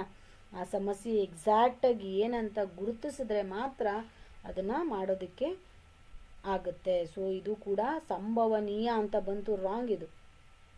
ಸೊ ಇಲ್ಲಿ ಏನು ಮಾಡಬೇಕು? ಸಮಸ್ಯೆಯ ಕ್ಷೇತ್ರವನ್ನು ಮೊದಲು ಗುರುತಿಸಬೇಕು. ಇದು ಸರಿಯಾದ ಉತ್ತರ. 23ಕ್ಕೆ 3ನೆಯ ಉತ್ತರ ಆಗಿರುತ್ತೆ. 23ನೇ ಪ್ರಶ್ನೆಗೆ ಕರೆಕ್ಟಾದ ಉತ್ತರ 3ನೆಯ ಆಪ್ಷನ್ ಆಗಿರುತ್ತೆ. ನೆಕ್ಸ್ಟ್ ಬಂದು 24ನೆಯ ಪ್ರಶ್ನೆ, ಕೈ ಬರಹದಲ್ಲಿ ಕಂಡುಬರುವ ದೋಷ. ನೋಡಿ ಇಲ್ಲಿ ನೋಡ್ಕೊಳ್ಳಿ, ಹ್ಯಾಂಡ್ ರೈಟಿಂಗಲ್ಲಿ ಕೈ ಬರಹ ಅಂದ್ರೇನು? Hand writing. ಅದರಲ್ಲಿ ಕಂಡುಬರುವಂಥ ದೋಷ ಯಾವುದು ಅಂತ ಕೇಳಿದ್ದಾರೆ. ಕೈ ಬರಹದಲ್ಲಿ ಅಂದರೆ ಹ್ಯಾಂಡ್ ರೈಟಿಂಗ್ ಅಂದರೆ ನಾವು ಬರೆಯುವಾಗ ಬರ್ತಕ್ಕಂಥ ದೋಷ ಯಾವುದು ಅಂತ ಕೇಳಿದ್ದಾರೆ. ಏನು ಅಂದರೆ ಇದು ಸಂಭಾಷಣೆ ದೋಷ. ಈಗ ನೋಡಿ ಇಲ್ಲಿ ಕೈ ಬರಹ, ಇಲ್ಲಿ ಸಂಭಾಷಣೆ ಅಂದರೆ ನಾವು ಏನರಿಂದ ಮಾಡ್ತೀವಿ? ಮಾತನಾಡೋದ್ರ ಮುಖಾಂತರ. ಸಂಭಾಷಣೆ ಮಾಡೋದು ಅಂದರೆ ಏನು ಮಾಡ್ತೀವಿ? ಮಾತಾಡ್ತಾ. ಸೊ ಕೈ ಬರಹಕ್ಕೂ ಇದಕ್ಕೂ ಸಂಬಂಧ ಇಲ್ಲ. ಸೊ ಇದು ಆಪ್ಷನ್ ಬಂದು ರಾಂಗ್ ಆಪ್ಷನ್ ಆಗಿರುತ್ತೆ. ನೆಕ್ಸ್ಟ್ ಬಂದು ಉಚ್ಚಾರ ದೋಷ ಅನ್ನೋ, ಇದು ಕೂಡ ರಾಂಗ್. ಯಾಕೆ ಅಂತಂದರೆ ಕೈ ಬರಹಕ್ಕೂ ಉಚ್ಚಾರಕ್ಕೂ ಸಂಬಂಧವೇ ಇಲ್ಲ. ಸಂಬಂಧ ಇಲ್ಲ, ಉಚ್ಚಾರ ಅಂದರೆ ಮಾತಿನಲ್ಲಿ ಬರ್ತಕ್ಕಂಥ ದೋಷ ಆಗಿರುತ್ತೆ, ಇದು ಕೈ ಬರಹದಲ್ಲಿ ಬರ್ತಕ್ಕಂಥ ದೋಷ ಅಲ್ಲ. ನೆಕ್ಸ್ಟ್ ಮೂರನೇ ಆಪ್ಷನ್ ಬಂದು ಕಾಗುಣಿತ ದೋಷ. ನೋಡಿ, ಇದು ಚಾನ್ಸಸ್ ಇರ್ಬೋದು. ಯಾಕೆ ಅಂದರೆ ಈ ಕಾಗುಣಿತ ದೋಷ ಇದ್ರೆ ಮಾತ್ರ ಕೈ ಬರಹ ಕರೆಕ್ಟಾಗಿ ಇರೋದಿಲ್ಲ. ಅಂದರೆ ನಮಗೆ ಗೊತ್ತಿದ್ರೆ ಏನು ಬರಿಬೇಕು ಅಂತ ಗೊತ್ತಿದ್ರೆ ಮಾತ್ರ ಅದನ್ನು, ನಮಗೆ ಕಾಗುಣಿತ ಗೊತ್ತಿದ್ರೆ ನಾವು ಕ್ಲಿಯರ್ ಆಗಿ ಬರೆಯೋಕ್ಕೆ ಚಾನ್ಸ್ ಇರುತ್ತೆ. ಸೊ ನಮ್ಗೆ ಕಾಗುಣಿತನೇ ಗೊತ್ತಿಲ್ಲ ಅಂತ ಅಂದಾಗ ಬರಹ ಎಲ್ಲಿ ಬರುತ್ತೆ, ರೈಟಿಂಗ್ ಎಲ್ಲಿ ಮಾಡೋಕ್ಕೆ ಚಾನ್ಸ್ ಆಗುತ್ತೆ ನಾವು. ಸೊ ಇದು ರಾಂಗ್ ಆಪ್ಷನ್, ಸಾರಿ, ಇದು ಕರೆಕ್ಟ್ ಆನ್ಸರ್ ಆಗಿರುತ್ತೆ. ಕೈ ಬರಹದಲ್ಲಿ ಕಂಡು ಬರುವ ದೋಷ ಯಾವಾಗ ಅಂದರೆ ನಮಗೆ ಕಾಗುಣಿತ ಗೊತ್ತಿಲ್ಲ ಅಂದಾಗ ನಾವು ಬರೀತಕ್ಕಂಥ ರೈಟಿಂಗ್ ರಾಂಗ್ ಆಗಿ ಇರುತ್ತೆ. ಅರ್ಥ ಆಗ್ತಿದೆಯಾ? ಸೊ ಇದಕ್ಕೆ ಕರೆಕ್ಟ್ ಆನ್ಸರ್ ಏನಾಗುತ್ತೆ, ಕಾಗುಣಿತ ದೋಷದಿಂದ ಕೈ ಬರಹದಲ್ಲಿ ದೋಷ ಬರುವಂಥ ಚಾನ್ಸಸ್ ಎಲ್ಲ 100% ಇದು ಕರೆಕ್ಟ್ ಆದ ಉತ್ತರ ಆಗಿರುತ್ತೆ. ಸೊ ನಾಲ್ಕನೇ ಆಪ್ಷನ್ ಬಂದು ಉಗ್ಗುವಿಕೆ. ಏನಿ ಉಗ್ಗುವಿಕೆ ಅಂದರೆ ಉಬ್ಬಿರುವ ಸ್ಥಿತಿ ಅಂತ. ಉಬ್ಬಿರುವ ಸ್ಥಿತಿ ಅಂದರೆ ಏನು, ಯಾವುದೇ ಏನೋ ಒಂದು ಉಗ್ಗುವಿಕೆ ಅಂತ ಅಂದರೆ ಈ ಕೈ ಬರಹಕ್ಕೂ ಇದಕ್ಕೂ ಸಂಬಂಧ ಇಲ್ಲದೆ ಇರೋವಂಥದ್ದು. ಉಬ್ಬುವಿಕೆ ಅಂತ ಅಂದರೆ ಉಬ್ಬಿರುವ ಒಂದು ಸ್ಥಿತಿ ಅಂತ ಅರ್ಥ ಆಯ್ತಿದ್ಯಾ? ಸೊ ಇದಕ್ಕೂ ಸಂಬಂಧ ಇಲ್ಲ. ಸೊ ಕೈ ಬರಹ ಅಂತ ಹೇಳಿದ್ರೆ ಕೈ ಬರಹದಲ್ಲಿ ಕಂಡು ಬರೋಂಥ ದೋಷ ಬಂದು ಕಾಗುಣಿತ ದೋಷ ಆಗಿರುತ್ತೆ. ನೆಕ್ಸ್ಟ್ ಬಂದು 25ನೇ ಪ್ರಶ್ನೆ, ಪಠ್ಯ ಪುಸ್ತಕದ ರಚನಾ ತತ್ವ ಇದು ಯಾವುದು? ಪಠ್ಯ ಪುಸ್ತಕದ ರಚನಾ ತತ್ವ ಇದು. ಈ ಪಠ್ಯ ಪುಸ್ತಕ ಅಂದ ತಕ್ಷಣನೇ ನಮಗೆ ಯಾವುದ್ರ ಮೇಲೆ ಅವರು ಡಿಪೆಂಡ್ ಮಾಡಿರ್ತಾರೆ ಅನ್ನೋದನ್ನ ರಚನೆ ಮಾಡುವಾಗ ಯಾರ ಮೇಲೆ ಯಾರನ್ನ ಕಾನ್ಸಂಟ್ರೇಟ್ ಮಾಡಿ ಬರೆದಿರ್ತಾರೆ ಅನ್ನೋದನ್ನ ಇಲ್ಲಿ ಕ್ವಶನ್ ಆಗಿ ಕೇಳಿರೋದು. ಪಠ್ಯ ಪುಸ್ತಕದ ರಚನಾ ತತ್ವ ಇದು ಯಾವುದು? ಶಿಶು ಕೇಂದ್ರಿತ, ಶಿಕ್ಷಕ ಕೇಂದ್ರಿತ, ಪೋಷಕ ಕೇಂದ್ರಿತ ಅಥವಾ ಸಂಸ್ಥೆ ಕೇಂದ್ರಿತ? ಇದಕ್ಕೆ ಉತ್ತರ ಯಾವುದು? ಕರೆಕ್ಟ್ ಆಗಿರುವಂಥ ಉತ್ತರ ಯಾವುದು? ಪಠ್ಯ ಪುಸ್ತಕಗಳನ್ನು ಓದೋದು ಯಾರು ಶಾಲೆಗಳಲ್ಲಿ? ಈಸಿಯಾದಂಥ ಉತ್ತರ ಇದು, ಶಿಶು ಕೇಂದ್ರಿತ ಆಗಿರುತ್ತೆ. ಚೈಲ್ಡ್ ಸೆಂಟರ್ಡ್ ಅಂತ ಕೇಳ್ತೀರಲ್ಲ ನೀವು, ಚೈಲ್ಡ್ ಸೆಂಟರ್ಡ್ ಅಂತ ಅಂದರೆ ಮಗುವನ್ನು ಗಮನದಲ್ಲಿ ಇಟ್ಟುಕೊಂಡು ಮಾಡಿರತಕ್ಕಂಥದ್ದು, ರಚನೆ ಮಾಡಿರತಕ್ಕಂಥದ್ದನ್ನು ಶಿಶು ಕೇಂದ್ರಿತ ಅಂತ ಹೇಳ್ತೀವಿ. ಅರ್ಥ ಆಗ್ತಿದೆ? ಚೈಲ್ಡ್ ಸೆಂಟರ್ಡ್ ಅಂತ. ಸೊ ಪಠ್ಯ ಪುಸ್ತಕವನ್ನು ಮಾಡುವಾಗ ಅವರ ಅಪ್ಪ ಅಮ್ಮಂದಿರನ್ನ ಮನಸ್ಸಿನಲ್ಲಿ ಇಟ್ಟುಕೊಂಡು ರಚನೆ ಮಾಡೋದಿಲ್ಲ. ಪೋಷಕರಾಗಲಿ ಶಿಕ್ಷಕನನ್ನು ಇಟ್ಕೊಂಡು ಮಾಡುವಂಥದ್ದಾಗಲಿ ಟೀಚರ್ ಸೆಂಟರ್ಡ್ ಅಲ್ಲ, ಪೇರೆಂಟ್ಸ್ ಸೆಂಟರ್ಡು ಅಲ್ಲ. ಅರ್ಥ ಆಗ್ತಿದೆಯಾ? ಇನ್ಸ್ಟಿಟ್ಯೂಷನ್ ಸೆಂಟರ್ಡು ಆಗೋದಿಲ್ಲ. ಇಲ್ಲಿ ಬಂದು ಸರಿಯಾದ ಉತ್ತರ ಚೈಲ್ಡ್ ಸೆಂಟರ್ಡ್ ಅಂದರೆ ಶಿಶು ಕೇಂದ್ರಿತ ಆಗಿರುತ್ತೆ. ಸೊ 25ನೇ ಪ್ರಶ್ನೆಗೆ ಉತ್ತರ ಯಾವುದಾಗಿರುತ್ತೆ? ಶಿಶು ಕೇಂದ್ರಿತ. ಪಠ್ಯ ಪುಸ್ತಕದ ರಚನಾ ತತ್ವ ಶಿಶು ಕೇಂದ್ರಿತ ಆಗಿರುತ್ತೆ. ಸೊ 26ನೇ ಪ್ರಶ್ನೆ ಬಂದು ನಿತ್ಯ ನಪುಂಸಕ ಲಿಂಗಕ್ಕೆ ಉದಾಹರಣೆ ಇದು ಯಾವುದು? ನಿತ್ಯ ನಪುಂಸಕ ಲಿಂಗಕ್ಕೆ ಉದಾಹರಣೆ ಈ ಕಲ್ಲು ಯಾವುದಕ್ಕೆ ಉದಾಹರಣೆ ಆಗುತ್ತೆ? ದಂಡು, ನದಿ, ರಾಮ, ಇಷ್ಟು ಯಾವುದಕ್ಕೆ ಉದಾಹರಣೆ? ಇದರಲ್ಲಿ ನಿತ್ಯ ನಪುಂಸಕ ಲಿಂಗಕ್ಕೆ ಉದಾಹರಣೆ ಯಾವುದು ಅಂತ ಕೇಳಿದ್ದಾರೆ. ಯಾವುದಾಗಿದೆ? ಕಲ್ಲು ಅಂದರೆ ಏನಾಗಿದೆ? ಕಲ್ಲು ಅಂದರೆ ಏನು?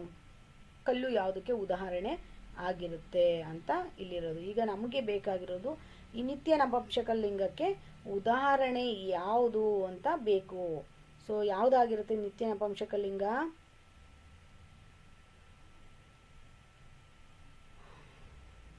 ಈಗ ಇಲ್ಲಿ ನೋಡೋಣ. ನದಿ ಅಂದರೆ ಯಾವುದಾಗಿರುತ್ತೆ? ನದಿ ಪದವು ಕನ್ನಡದಲ್ಲಿ ಒಂದು ಸ್ತ್ರೀಲಿಂಗಕ್ಕೆ ಉದಾಹರಣೆ. ಸ್ತ್ರೀಯನ್ನು ಒಂದು ನದಿಗೆ ಹೋಲಿಸಿರ್ತಕ್ಕಂಥದ್ದು, ಗಂಗೆ, ತುಂಗೆ ಅಂತ ಹೇಳ್ತೀವಲ್ವ. ಸೊ ಇದು ಅಲ್ಲ. ರಾಮ ಅಂದರೆ ಗೊತ್ತಿದೆ ನಿಮಗೆ. ರಾಮ ಅಂತ ಅಂದರೆ ಏನಾಗಿರುತ್ತೆ? ಅದು ರಾಮ ಅನ್ನೋದು, ರಾಮ ಪದವು ಒಂದು ಕನ್ನಡದಲ್ಲಿ ಪುರುಷಲಿಂಗಕ್ಕೆ ಅನ್ವಯವಾಗ್ತಕ್ಕಂಥ ಒಂದು ಪದ. ಸೊ ಅದು ಕೂಡ ಆಗಿರೋದಿಲ್ಲ. ಸೊ ನೆಕ್ಸ್ಟ್ ಬಂದು ಕಲ್ಲು. ಕಲ್ಲು ಏನಾಗಿರುತ್ತೆ? ಅದು ಕಲ್ಲು ಅನ್ನೋದು. ಸೊ ಇಲ್ಲಿ ನಮಗೆ ಬೇಕಾಗಿರ್ತಕ್ಕಂಥದ್ದು ಏನು? ನಿತ್ಯ ನಪುಂಸಕ. ಯಾವಾಗಲೂ ನಾವು ಒಂದು ನಿತ್ಯ ನಪುಂಸಕವಾಗಿ ನೋಡ್ತಕ್ಕಂಥದ್ದು ದಂಡು. ದಂಡು ಇದು ಕರೆಕ್ಟಾದ ಆನ್ಸರ್. ಅರ್ಥ ಆಗ್ತಿದ್ಯಾ? ನಿತ್ಯ ನಪುಂಸಕ, ಇದಕ್ಕೆ ಸರಿಯಾದ ಉತ್ತರ ಬಂದು ಏನಾಗಿರುತ್ತೆ? ದಂಡು. ಇದು 26ನೇ ಪ್ರಶ್ನೆಗೆ ಸರಿ ಉತ್ತರ ಆಗಿರುತ್ತೆ. ಸೊ ಇದರಲ್ಲಿ ಏನಾದರೂ ಕನ್ಫ್ಯೂಷನ್ ಇದ್ದರೆ ಲಿಂಗಗಳ ಬಗ್ಗೆನೂ ಕೂಡ ಒಂದು ಕ್ಲಾಸ್ನ ಮಾಡೋಣ. ಅದರಲ್ಲಿ ಇನ್ ಡೀಟೇಲ್ಡ್ ಆಗಿ ನಿಮಗೆ ನಪುಂಸಕ ಲಿಂಗ ಅಂದ್ರೇನು, ಇದು ಸ್ತ್ರೀಲಿಂಗಗಳು, ಪುಲ್ಲಿಂಗಗಳ ಬಗ್ಗೆ, ನಿತ್ಯ ನಪುಂಸಕ ಲಿಂಗಗಳ ಬಗ್ಗೆ ಎಲ್ಲವನ್ನು ಒಂದು ಕ್ಲಿಯರ್ ಆದಂಥ ಒಂದು ಕ್ಲಾಸ್ನ ಮಾಡೋಣ, ಸರಿನಾ? ಸೊ ಈಗ ನಿತ್ಯ ನಪುಂಸಕ ಉದಾಹರಣೆ ಯಾವುದಾಗಿರುತ್ತೆ? ದಂಡು ಅನ್ನೋದು ಕರೆಕ್ಟಾದ ಉತ್ತರ ಆಗಿರುತ್ತೆ. ನೆಕ್ಸ್ಟ್ 27ನೇ ಪ್ರಶ್ನೆ ಬಂದು ವಿಶೇಷಣ, ವಿಶೇಷ ಶಬ್ದದಿಂದ ಕೂಡಿ ಆದ ಸಮಾಸ ಯಾವುದು ಅಂತ ಕೇಳಿದ್ದಾರೆ. ಈಗ ಇಲ್ಲಿ ನೋಡಿ, ವಿಶೇಷ ಮತ್ತು ವಿಶೇಷಣ ಇದರ ಕೂಡಿಸಿ ಆಗಿರ್ತಕ್ಕಂಥ ಸಂಬಂಧದಿಂದ ಕೂಡಿ ಆದ ಸಮಾಸ ಯಾವುದು ಅಂತ ಕೇಳಿದ್ದಾರೆ. ಯಾವುದಿರ್ಬೋದು? ಕ್ರಿಯಾ ಸಮಾಸನ, ತತ್ಪುರುಷ ಸಮಾಸನ, ದ್ವಂದ್ವ ಸಮಾಸನ, ಕರ್ಮಧಾರೆಯ ಸಮಾಸನ, ಯಾವುದು ಇದಕ್ಕೆ ಉದಾಹರಣೆ ಅಥವಾ ಯಾವುದು ಇದಕ್ಕೆ ಆನ್ಸರ್ ಅಂತ ಗೊತ್ತಿರಬೇಕು. ಯಾವುದಾಗಿರುತ್ತೆ? ಸೊ ವಿಶೇಷಣ ಮತ್ತು ವಿಶೇಷ ಈ ಎರಡೂ ಇರತಕ್ಕಂಥದ್ದು ಯಾವುದು ಅಂತ ಕೇಳಿದರೆ ಯಾವುದಾಗಿರ್ಬೋದು? ಕ್ರಿಯಾ ಸಮಾಸ ಆಗಿದೆಯಾ? ತತ್ಪುರುಷ ಸಮಾಸ ಆಗಿದೆಯಾ? ಯಾವುದು? ಗೆಸ್ ಮಾಡಿ. ಇದಕ್ಕೆ ಉದಾಹರಣೆ ಅಥವಾ ಆನ್ಸರ್ ಯಾವುದಾಗಿರುತ್ತೆ? ಇದು ಕ್ರಿಯಾ ಸಮಾಸ ಅಂದರೆ ಏನು ಅದು ಗೊತ್ತಿರಬೇಕು ನಿಮಗೆ. ಫಸ್ಟ್ ಕ್ರಿಯಾ ಸಮಾಸ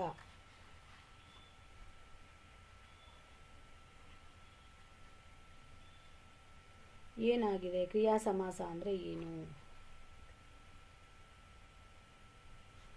ಯಾರಿಗೂ ಗೊತ್ತಿಲ್ಲವಾ? ಸೊ ವಿಶೇಷಣ ಮತ್ತು ವಿಶೇಷ ಸಂಬಂಧ ಕೂಡಿ ಆದ ಸಮಾಸ ಯಾವುದು? ಈಗ ಮೊದಲನೇದಾಗಿ ಕ್ರಿಯಾ ಸಮಾಸ ಅಂದರೆ ಏನು, ಅದಕ್ಕೆ ಒಂದಷ್ಟು ಉದಾಹರಣೆಗಳನ್ನು ನೋಡೋಣ. ಏನದು ಕ್ರಿಯಾ ಸಮಾಸ ಅಂದರೆ?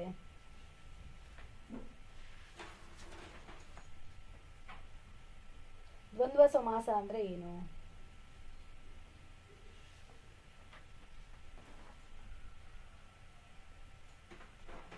ಈ ಕ್ರಿಯಾ ಸಮಾಸ ಅಂದರೆ ಮೊದಲನೇದಾಗಿ ಕ್ರಿಯಾ ಸಮಾಸ. ಸೊ ಇದಕ್ಕೆ ಕ್ರಿಯಾ ಸಮಾಸ ಅಂತ ಹೇಳಿದ್ರೆ ನಾಮಪದ ಕ್ರಿಯಾಪದಗಳು ಸೇರಿ ಆಗುವ ಸಮಾಸ ಅಂತ ಕರಿತೀವಿ. ಅರ್ಥ ಆಗ್ತಿದೆಯಾ? ಕ್ರಿಯಾ ಸಮಾಸ ಅಂದ್ರೇನು?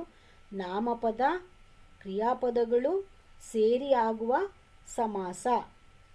ಅರ್ಥ ಆಗ್ತಿದೆಯಾ? ಸೊ ಪೂರ್ವ ಪದದ ಅರ್ಥ ಪ್ರಧಾನ ಆಗಿರುತ್ತೆ. ಕ್ರಿಯಾ ಸಮಾಸದಲ್ಲಿ ಏನಾಗಿರುತ್ತೆ? ಪೂರ್ವ ಪದದ ಅರ್ಥ ಪ್ರಧಾನ ಆಗಿರುತ್ತೆ. ಸೊ ಫ್ರೆಂಡ್ಸ್, ಇದಕ್ಕೂ ಮುಂಚೆ ನೀವು ಸಮಾಸಗಳು, ಆ ಸಮಾಸಗಳು ಯಾವ್ದು ಏನು ಮತ್ತು ಅದ್ರ ಬಗ್ಗೆ ಕ್ಲಿಯರ್ ಆಗಿ ಗೊತ್ತಿರಬೇಕಾಗುತ್ತೆ.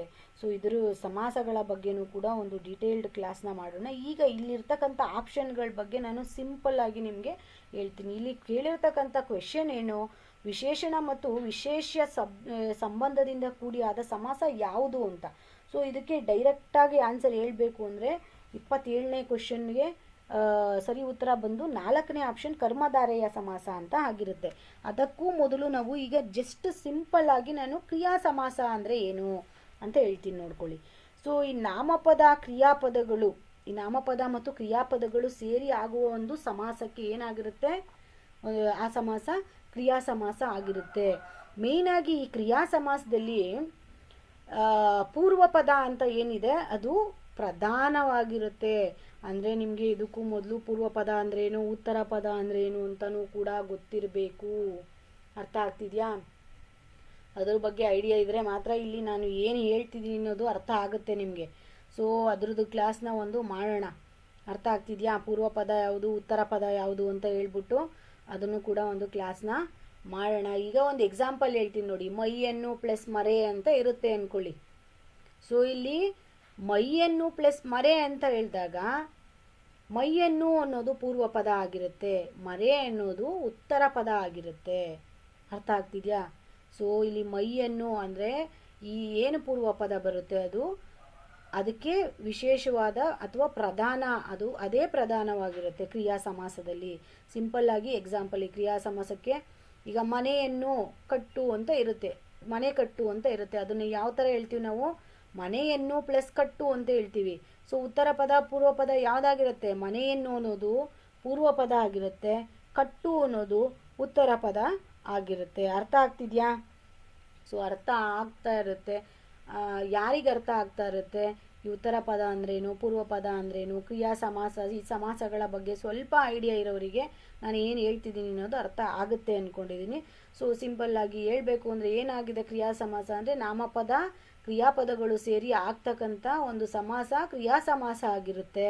ಸೊ ಉತ್ತರ ಪದ ಇಲ್ಲಿ ಏನು ಪ್ರಧಾನ ಪಾತ್ರವನ್ನು ವಹಿಸೋದಿಲ್ಲ, ಪೂರ್ವ ಪದ ಮಾತ್ರ ಇದಕ್ಕೆ ಪ್ರಧಾನವಾದಂಥ ಒಂದು ಸ್ಥಾನ ಇರುತ್ತೆ. ಅದನ್ನು ನಾವು ಕ್ರಿಯಾ ಸಮಾಸ ಅಂತ ಹೇಳ್ತೀವಿ.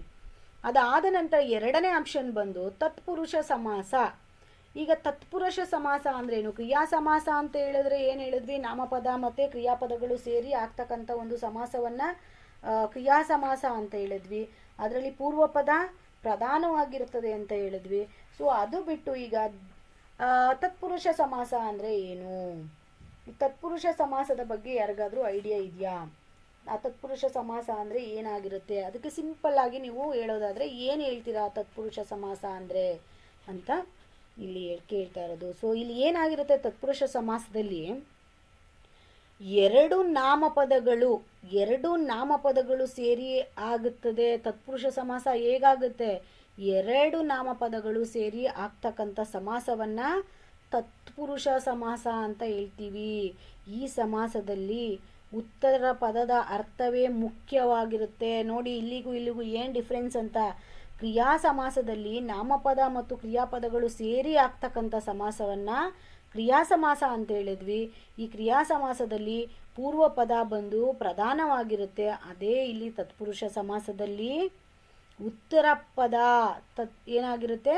ಪ್ರಧಾನವಾಗಿ ಇರುತ್ತೆ. ಇಲ್ಲಿ ಎರಡು ನಾಮಪದಗಳು ಸೇರಿರುತ್ತೆ. ಅಲ್ಲಿ ಒಂದು ನಾಮಪದ ಕ್ರಿಯಾಪದ ಸೇರಿತ್ತು, ಇಲ್ಲಿ ಎರಡು ನಾಮಪದಗಳು ಸೇರಿ ಆಗಿರತಕ್ಕಂಥ ಸಮಾಸ ತತ್ಪುರುಷ ಸಮಾಸ. ಅರ್ಥ ಆಗ್ತಿದ್ಯಾ ಇಲ್ವಾ? ಐ ಡೋಂಟ್ ನೋ, ಬಟ್ ಸ್ವಲ್ಪ ಐಡಿಯಾ ಇರೋರಿಗೆ ಅರ್ಥ ಆಗೇ ಆಗುತ್ತೆ.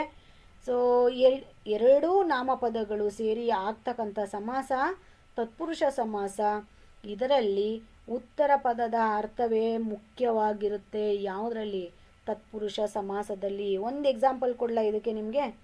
ಅರಸನ ಮನೆ ಏನಂತೀವಿ ನಾವು? ಅರಸನ ಪ್ಲಸ್ ಮನೆ, ಅದನ್ನೇನು ಹೇಳ್ತೀವಿ? ಅರಮನೆಯನ್ನು ಬಿಡಿಸ್ಬರ್ದಾಗ ಏನಾಗುತ್ತೆ?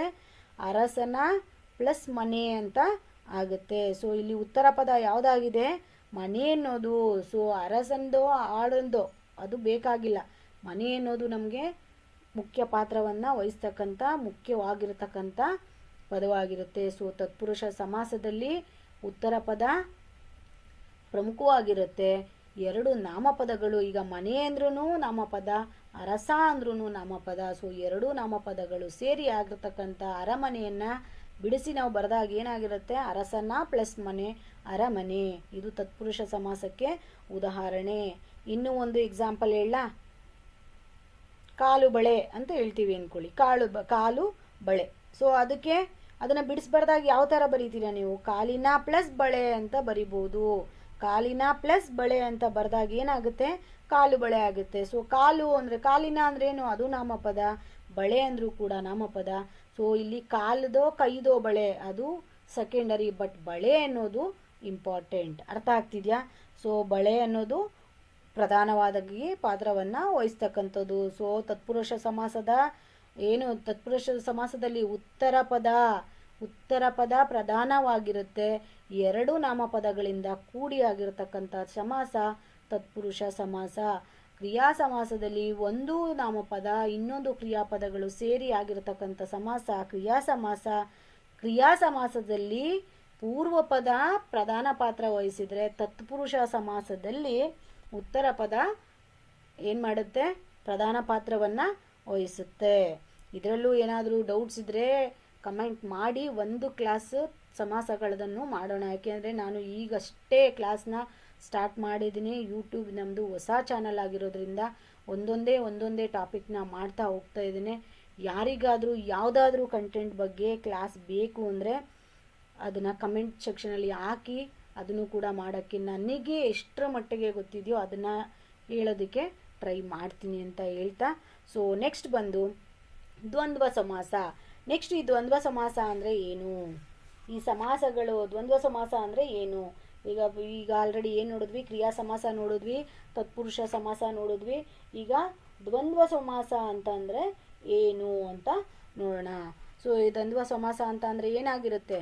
ದ್ವಂದ್ವ ಅಂದರೆ ಅದ್ರ ಪದ ನೋಡಿ ಹೇಗಿದೆ ಅಂತ. ದ್ವಂದ್ವ ಅಂದರೆ ಏನಾಗಿದೆ ಅದು? ದ್ವಂದ್ವ ಪದ ಎಲ್ಲೆಲ್ಲಿ ಯೂಸ್ ಮಾಡ್ತೀವಿ? ಒಂದೇ ಬಗೆಯ, ಏನು ಹೇಳಿ? ಒಂದೇ ಬಗೆಯ ಹಲವು ನಾಮಪದಗಳು ಸೇರಿ ಆಗುವಂಥ ಸಮಾಸ. ಅರ್ಥ ಆಗ್ತಿದ್ಯಾ? ದ್ವಂದ್ವ ಸಮಾಸ ಅಂತಂದ್ರೇನು? ಒಂದೇ ಬಗೆಯ ಹಲವು, ಒಂದೇ ಬಗೆಯ ಹಲವು ನಾಮಪದಗಳು. ನೋಡಿ ಇಲ್ಲಿ ತತ್ಪುರುಷದಲ್ಲಿ 2 ನಾಮಪದಗಳು ಸೇರಿ ಆಗ್ತಾಯಿತ್ತು. ಅದೇ ಇಲ್ಲಿ ಏನಾಗುತ್ತೆ? ಒಂದೇ ಬಗೆಯಾದಂಥ ಹಲವು ನಾಮಪದಗಳು ಸೇರಿ ಆಗ್ತಕ್ಕಂಥ ಸಮಾಸವನ್ನು ತತ್ಪುರುಷ ಸಮಾಸ ಅಂತ ಕರಿತೀವಿ. ಅರ್ಥ ಆಗ್ತಿದೆಯಾ? ಎಲ್ಲ ಪದಗಳ ಅರ್ಥವು ಮುಖ್ಯವೇ ಆಗಿರುತ್ತೆ ಇಲ್ಲಿ. ಅದು ಎಷ್ಟು ಪದ ಸೇರಿರುತ್ತೆ ಅಲ್ಲಿ ಎಲ್ಲ ಪದಗಳ ಅರ್ಥವು ಮುಖ್ಯ ಆಗಿರುತ್ತೆ. ಕ್ರಿಯಾ ಸಮಾಸದಲ್ಲಿ ಪೂರ್ವ ಪದ ಪ್ರಧಾನ ಆಗಿತ್ತು, ತತ್ಪುರುಷ ಸಮಾಸದಲ್ಲಿ ಉತ್ತರ ಪದ ಪ್ರಧಾನವಾಗಿತ್ತು. ಅದೇ ದ್ವಂದ್ವ ಸಮಾಸದಲ್ಲಿ ಸೇರಿರ್ತಕ್ಕಂಥ ಒಂದೇ ರೀತಿಯ ಹಲವು ನಾಮಪದಗಳು ಎಲ್ಲವೂ ಪ್ರಮುಖವಾಗಿ ಪಾತ್ರವನ್ನು ವಹಿಸ್ತಕ್ಕಂಥದ್ದು. ಅಂದರೆ ಅರ್ಥ, ಎಲ್ಲ ಪದಗಳ ಅರ್ಥವು ಪ್ರಮುಖವೇ ಅಂದರೆ ಮುಖ್ಯವೇ ಆಗಿರುತ್ತೆ. ಇದಕ್ಕೊಂದು ಎಕ್ಸಾಂಪಲ್ ಹೇಳ ನಿಮಗೆ. ಈಗ ಕಸ ಕಡ್ಡಿಗಳು ಅಂತ ಇರುತ್ತೆ ಅಂದ್ಕೊಳ್ಳಿ. ಕಸ ಕಡ್ಡಿ ಅಥವಾ ಕಸ ಕಡ್ಡಿಗಳು ಅಂತ ಇರುತ್ತೆ. ಆವಾಗ ಅದನ್ನ ಏನಂತ ಬರಿಬೇಕು? ಹೇಗೆ ಬರಿಬೇಕು ನಾವು? ಕಸವು ಪ್ಲಸ್ ಕಡ್ಡಿಯು ಪ್ಲಸ್ ಅಂತ ಬರಿಬೇಕು. ಸೊ ಕಸವು ಪ್ಲಸ್ ಕಡ್ಡಿಯು ಪ್ಲಸ್ ಅಂತ ಬರೆದಾಗ ಅದೇನಾಗುತ್ತೆ? ಕಸ ಕಡ್ಡಿ ಅಥವಾ ಕಸ ಕಡ್ಡಿಗಳು ಅಂತ ಆಗುತ್ತೆ. ಅಂದರೆ ಕಸನೂ ಇಂಪಾರ್ಟೆಂಟ್, ಕಡ್ಡಿನೂ ಇಂಪಾರ್ಟೆಂಟ್. ಅರ್ಥ ಆಗ್ತಿದೆಯಾ? ಸೊ ಕಸ ಕಡ್ಡಿ ಅಥವಾ ಕಸ ಕಡ್ಡಿಗಳು ಅಂತ ಬರುತ್ತೆ. ಇದಕ್ಕೆ ಉದಾಹರಣೆ. ಸೊ ಹಲವು ನಾಮಪದಗಳು, ಕಸನೂ ನಾಮಪದ, ಕಡ್ಡಿನೂ ನಾಮಪದ. ಸೊ ಹಲವು ನಾಮಪದಗಳು ಸೇರಿ ಆಗಿರ್ತಕ್ಕಂಥ ಸಮಾಸ ದ್ವಂದ್ವ ಸಮಾಸ.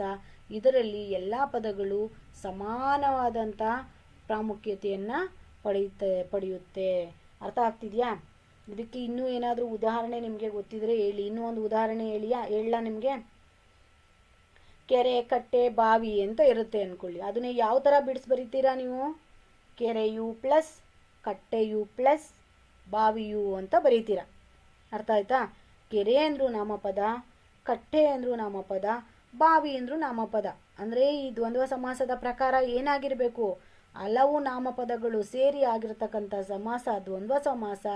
ಅದರಲ್ಲಿ ಎಲ್ಲ ನಾಮಪದಗಳು ಅಂದರೆ ಎಲ್ಲ ಪದಗಳಿಗೂ ಒಂದೇ ಸಮನಾದ ಪ್ರಾಮುಖ್ಯತೆಯನ್ನು ಕೊಡಲಾಗುತ್ತೆ. ಸೊ ಇಲ್ಲಿ ಕೆರೆ ಆದರೂ ಅಷ್ಟೇ, ಬಾವಿ ಆದರೂ ಅಷ್ಟೇ, ಕಟ್ಟೆ ಆದರೂ ಅಷ್ಟೇ. ಅರ್ಥ ಆಗ್ತಿದೆಯಾ?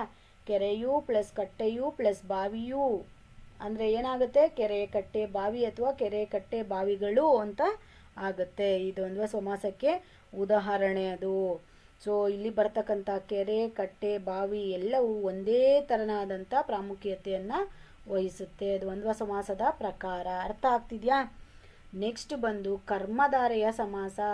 ಸಮಾಸದ ಬಗ್ಗೆ ಗೊತ್ತಿಲ್ಲದೆ ಇರ್ತಕ್ಕಂಥವ್ರು ನೋಡಿದರೆ ಏನೋ ಹೇಳ್ತಿದ್ದಾರೆ, ಏನಿದು ಅಂತ ಕನ್ಫ್ಯೂಷನ್ ಆಗೋ ಎಲ್ಲ ಚಾನ್ಸಸ್ ಕೂಡ ಇದೆ. ಸೊ ಗೊತ್ತಾಗಿಲ್ಲ ಅಂದವರು ಸಮಾಸದ ಬಗ್ಗೆ ಕ್ಲಾಸ್ ಅಂತ ನೀವು ಒಂದು ಕಮೆಂಟ್ ಮಾಡಿ. ಸುದೀರ್ಘವಾದಂಥ ಡೀಟೇಲ್ಡ್ ಆದಂಥ ಒಂದು ಸಮಾಸಗಳ ಕ್ಲಾಸ್ನ ಮಾಡೋಣ, ಓಕೆನಾ? ಸೊ ಒಂದು ಕ್ವೆಶನ್ ಪೇಪರಿಂದ ತುಂಬ ಎಲ್ಲವನ್ನು ಡೀಟೇಲ್ಡ್ ಆಗಿ ಮಾಡೋದಕ್ಕೆ ಚಾನ್ಸ್ ಇಲ್ಲ. ಜೊತೆಗೆ ಆಗ ಆಲ್ರೆಡಿ 1 ಗಂಟೆ ಆಗೋಗ್ಬಿಟ್ಟಿದೆ ಕ್ಲಾಸ್ ಸ್ಟಾರ್ಟ್ ಮಾಡಿ. ಸೊ ಅದರಿಂದ ಸ್ವಲ್ಪ ಫಾಸ್ಟಾಗಿ ಹೇಳ್ತಾ ಹೋಗ್ತೀನಿ. ಸೊ ನೆಕ್ಸ್ಟ್ ಬಂದು 4ನೇ ಆಪ್ಷನ್ ಕರ್ಮಧಾರೆಯ ಸಮಾಸ. ಏನಿದು ಕರ್ಮಧಾರೆಯ ಸಮಾಸ ಅಂದರೆ? ಸೊ ಈಗ ಕ್ರಿಯಾ ಸಮಾಸ ನೋಡಿದ್ವಿ. ಒಂದು ಕ್ರಿಯಾಪದ ಒಂದು ನಾಮಪದ ಸೇರಿ ಆಗಿರ್ತಕ್ಕಂಥ ಸಮಾಸ ಸಮಾಸ. ಅದರಲ್ಲಿ ಪೂರ್ವ ಪದ ಏನಾಗಿರುತ್ತೆ? ಪ್ರಮುಖ ಪಾತ್ರವನ್ನು ವಹಿಸುತ್ತೆ.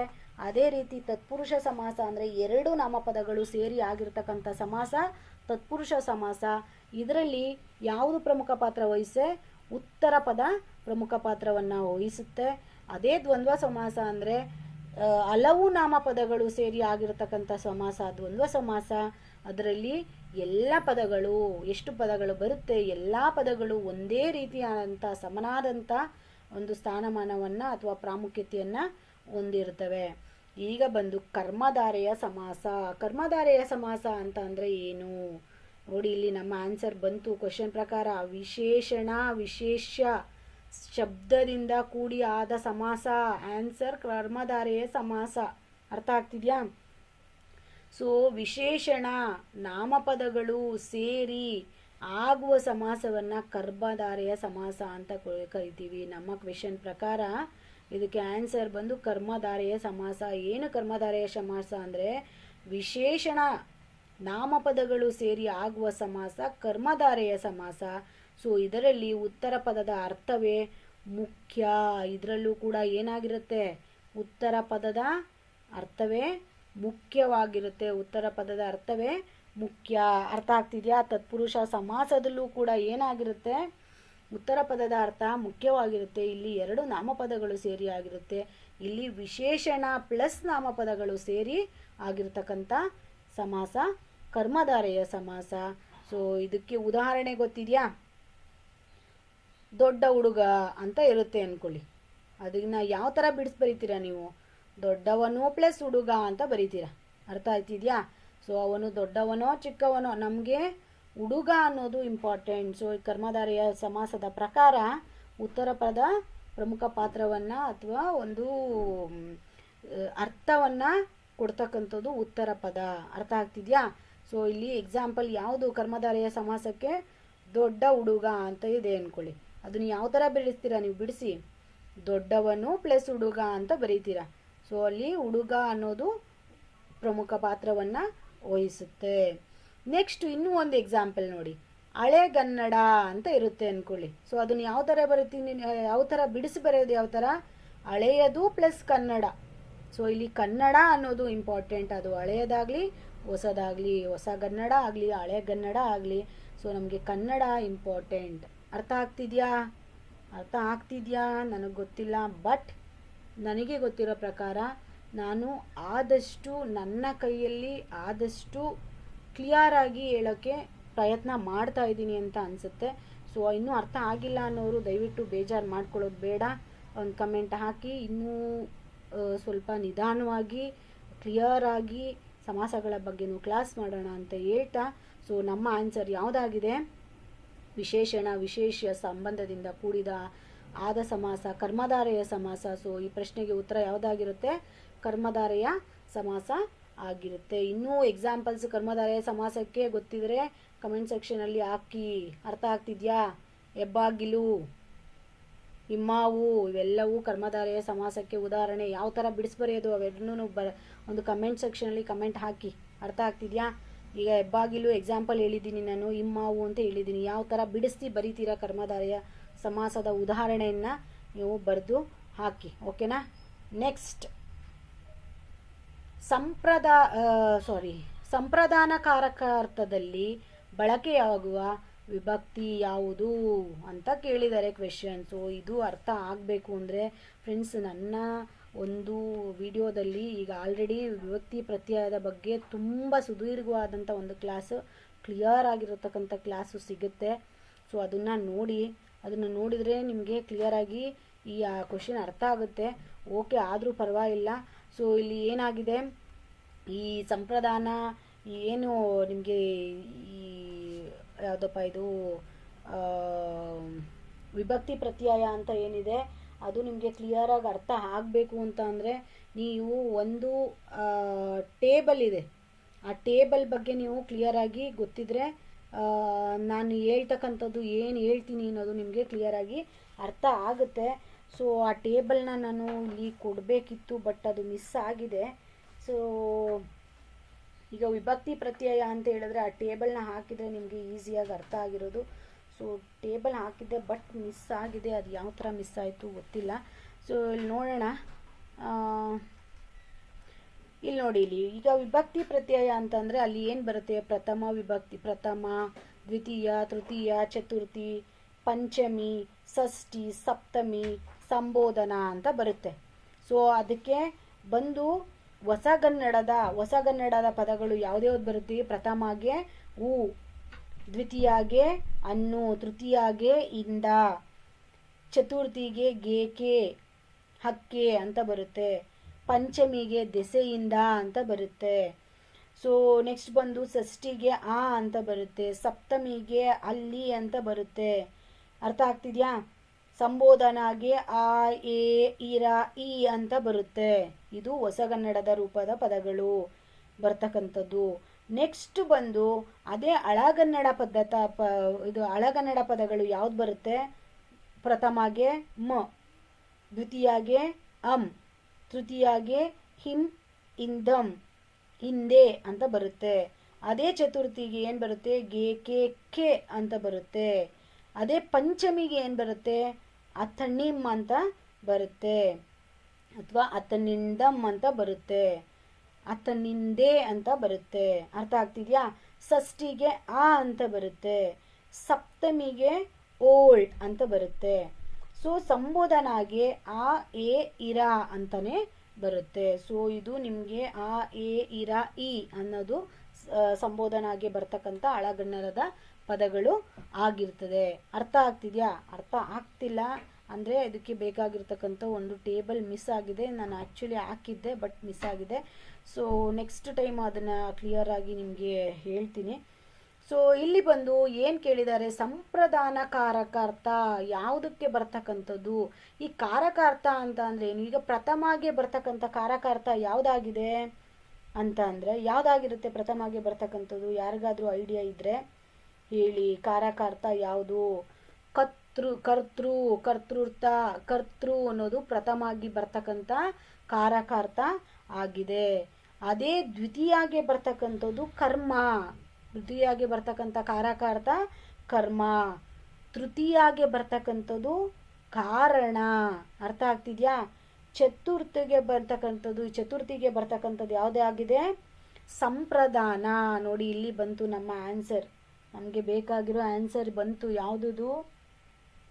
ಸಂಪ್ರದಾನ ಅನ್ನೋದು ಚತುರ್ಥಿಗೆ ಬರ್ತಕ್ಕಂಥ ಕಾರಕಾರ್ಥ. ಪ್ರಥಮಾಗೆ ಯಾವ್ದು ಬರುತ್ತೆ? ಕರ್ತೃ. ದ್ವಿತೀಯ ಇಲ್ಲಿ ಆಪ್ಷನ್ ಇಲ್ಲ, ದ್ವಿತೀಯಾಗೆ ಕರ್ಮ, ತೃತೀಯಾಗೆ ಕಾರಣ, ಚತುರ್ಥಿಗೆ ಸಂಪ್ರದಾನ. ಸೊ ಆನ್ಸರ್ ಬಂದು ಸಂಪ್ರದಾನ. ಚತುರ್ಥಿಗೆ ಬರ್ತಕ್ಕಂಥ ಕಾರಕಾರ್ಥ ಬಳಕೆಯಾಗುವಂಥ ಈ ಚತುರ್ಥಿ ವಿಭಕ್ತಿಗೆ ಬರ್ತಕ್ಕಂಥ ಕಾರಕಾರ್ಥ ಯಾವುದಾಗಿರುತ್ತೆ? ಸಂಪ್ರದಾನ ಆಗಿರುತ್ತೆ. ಅದೇ ಬಂದು ಪಂಚಮಿ, ಇಲ್ಲಿ ಆಪ್ಷನ್ ಇಲ್ಲ, ಪಂಚಮಿಗೆ ಬಂದು ಅಪದಾನ ಅನ್ನೋ ಕಾರಕಾರ್ಥ ಆಗುತ್ತೆ. ಅಪದಾನ ಅಂದರೆ ಅಗಲುವಿಕೆ ಅಂತ ಅರ್ಥ, ಅಗಲಿಕೆ ಅಂತ. ನೆಕ್ಸ್ಟ್ ಬಂದು ಷಷ್ಠಿ, ಅದಕ್ಕೆ ಬರ್ತಕ್ಕಂಥ ಕಾರಕಾರ್ಥ ಸಂಬಂಧ.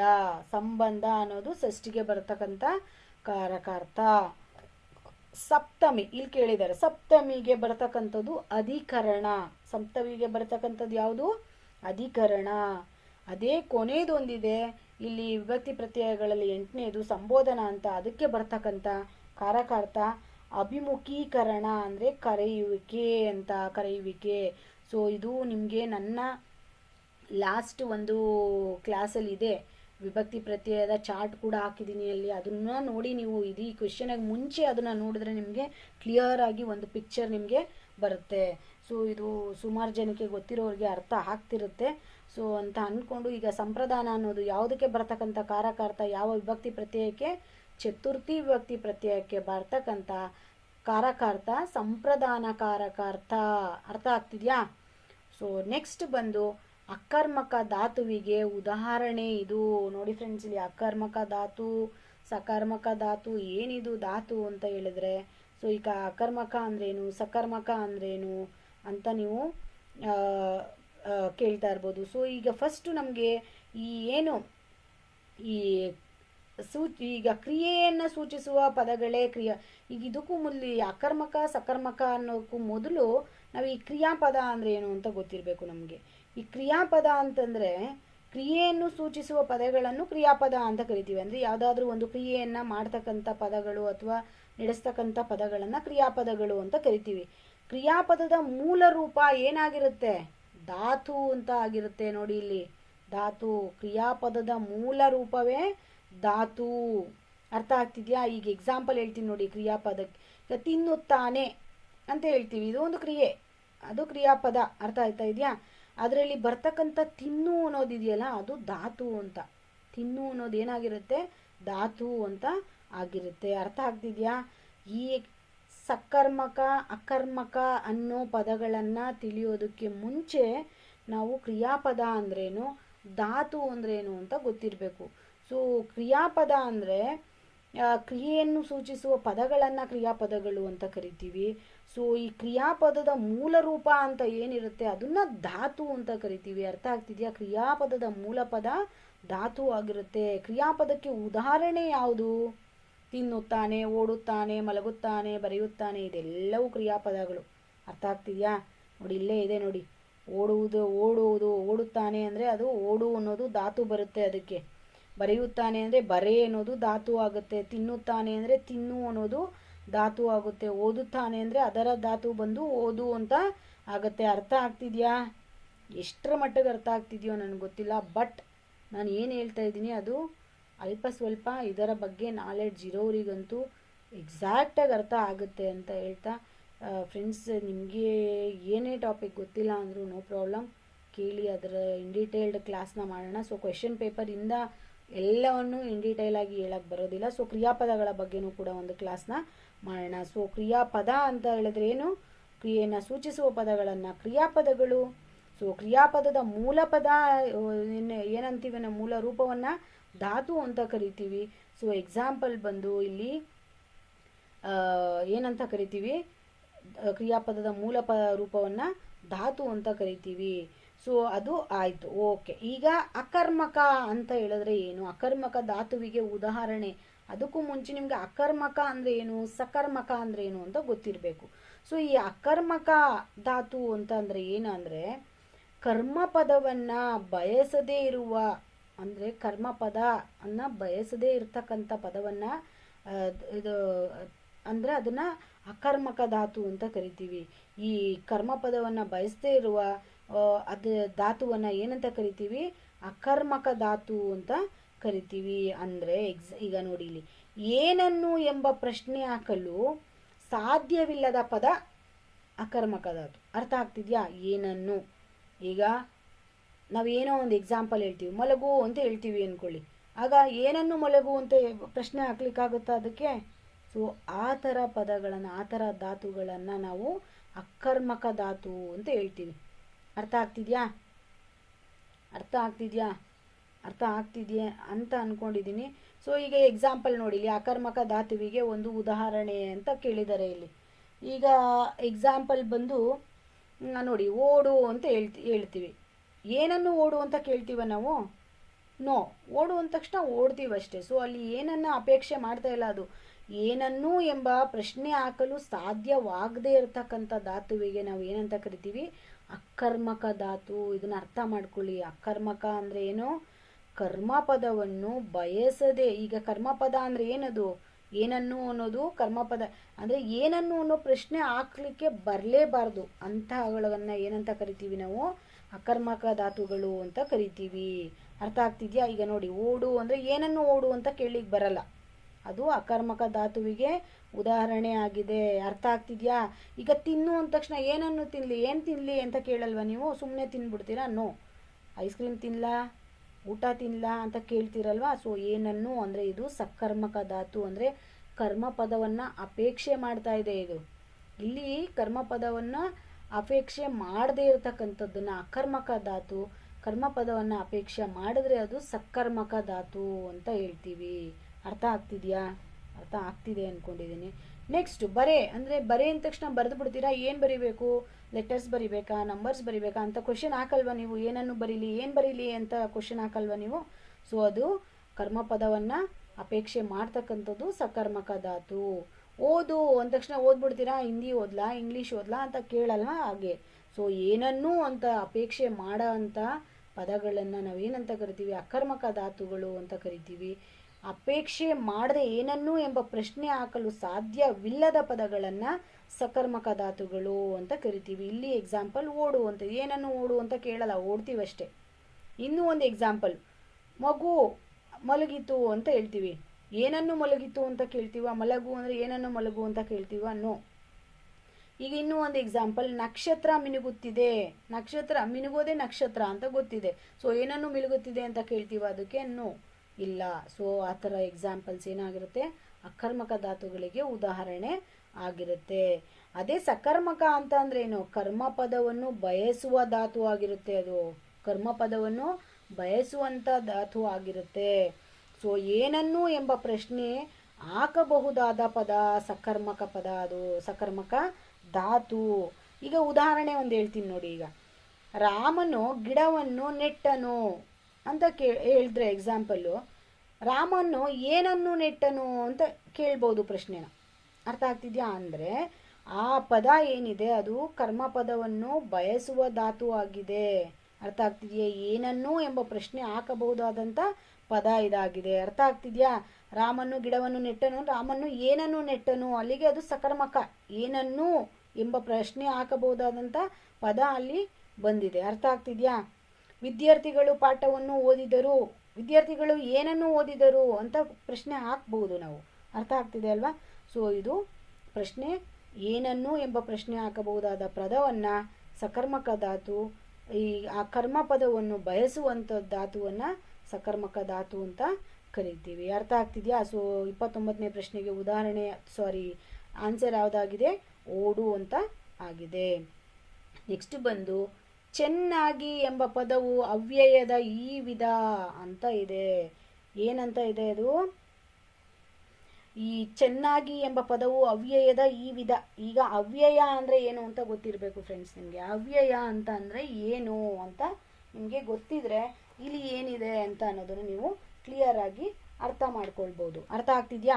ಈ ಅವ್ಯಯಗಳು ಅಂತ ಅಂದರೆ ಏನಂತ ನಿಮಗೆ ಅದ್ರ ಬಗ್ಗೆ ನಿಮಗೆ ಕ್ಲಿಯರ್ ಆಗಿ ಗೊತ್ತಿರಬೇಕು. ಅರ್ಥ ಆಗ್ತಿದ್ಯಾ? ಸೊ ಮೊದಲನೇದಾಗಿ ಈ ಅವ್ಯಯಗಳು ಅಂತಂದರೆ ಏನು?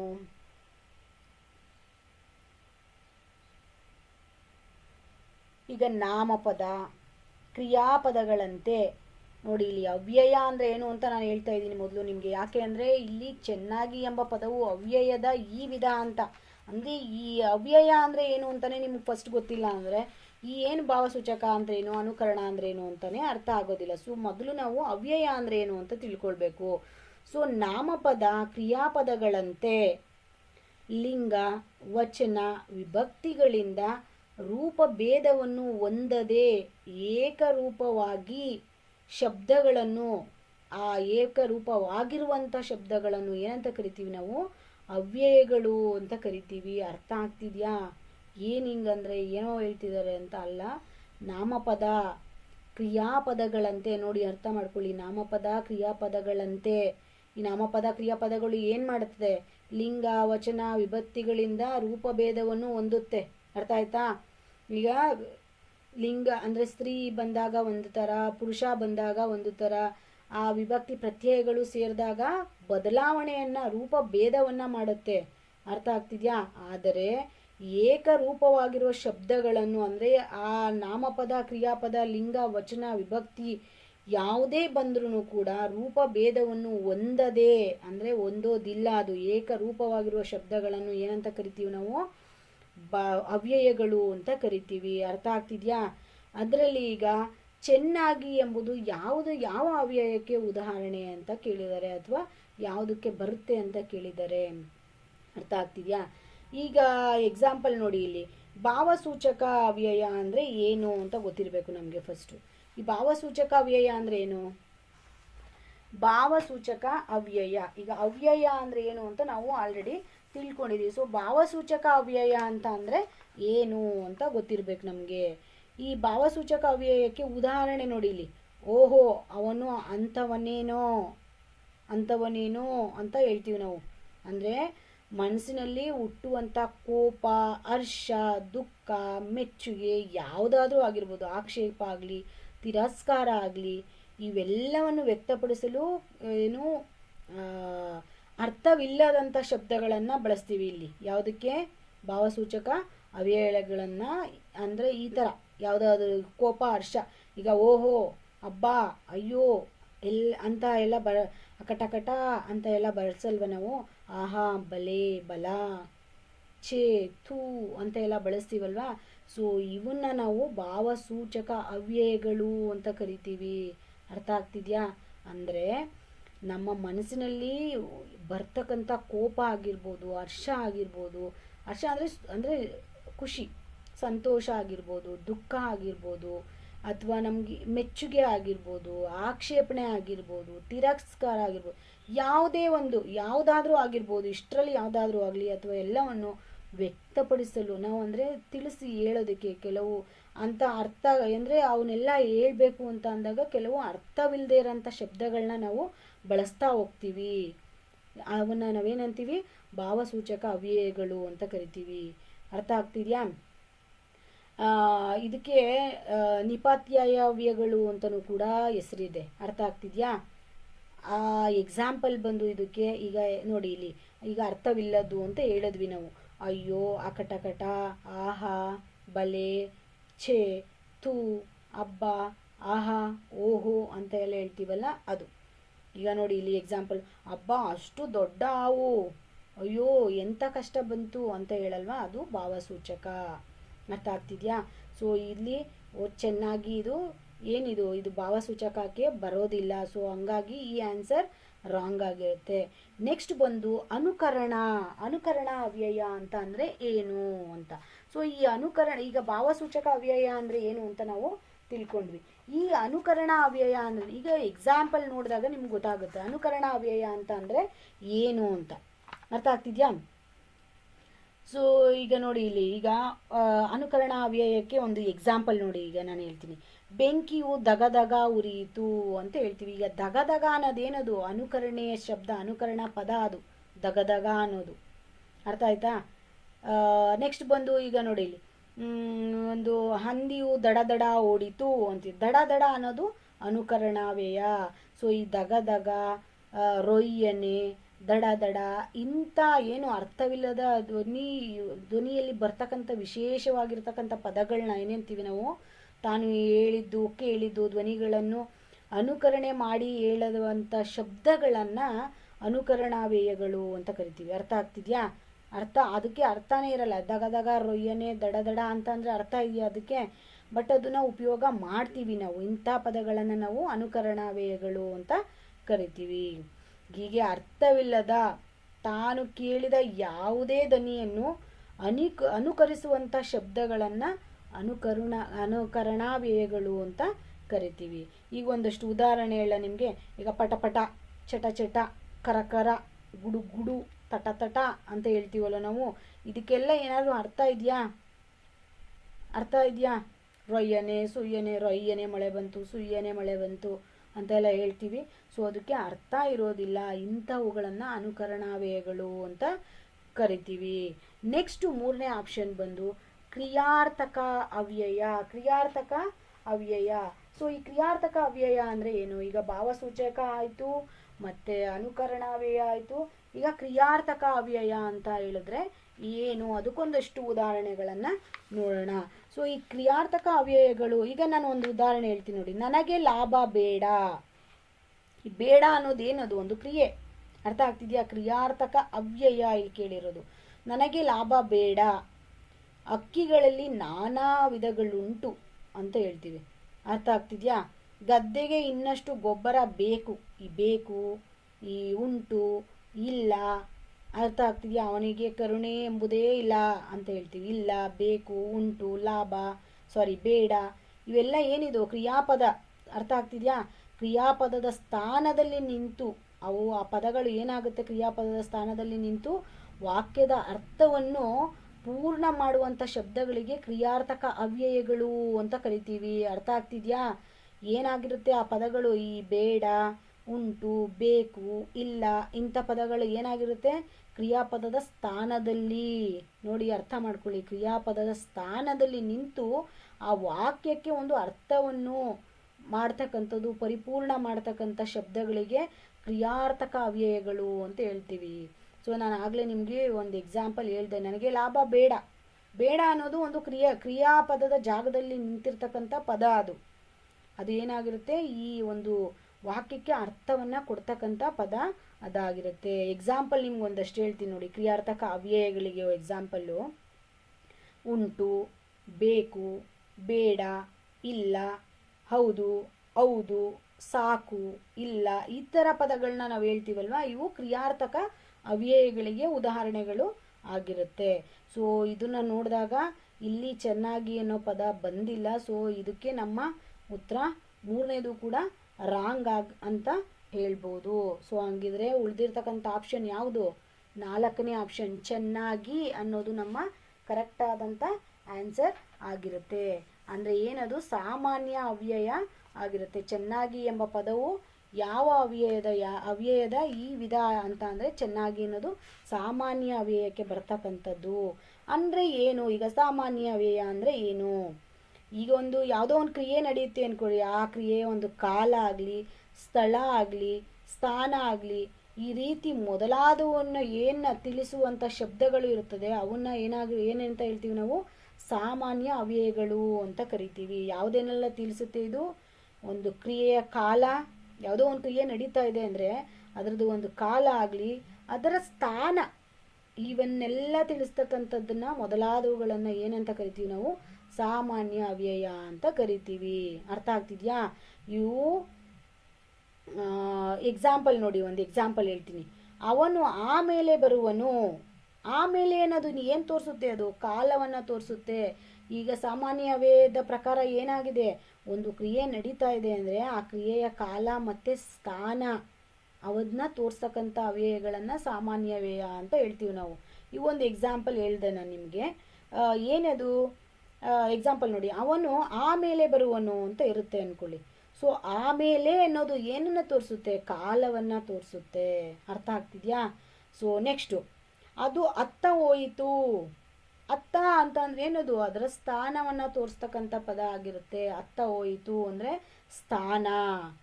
ಈಗ ನಮ್ಮ ಒಂದು ಎಕ್ಸಾಂಪಲ್ ಚೆನ್ನಾಗಿರೋದಕ್ಕೆ ಹೇಳ್ತೀನಿ ನೋಡಿ.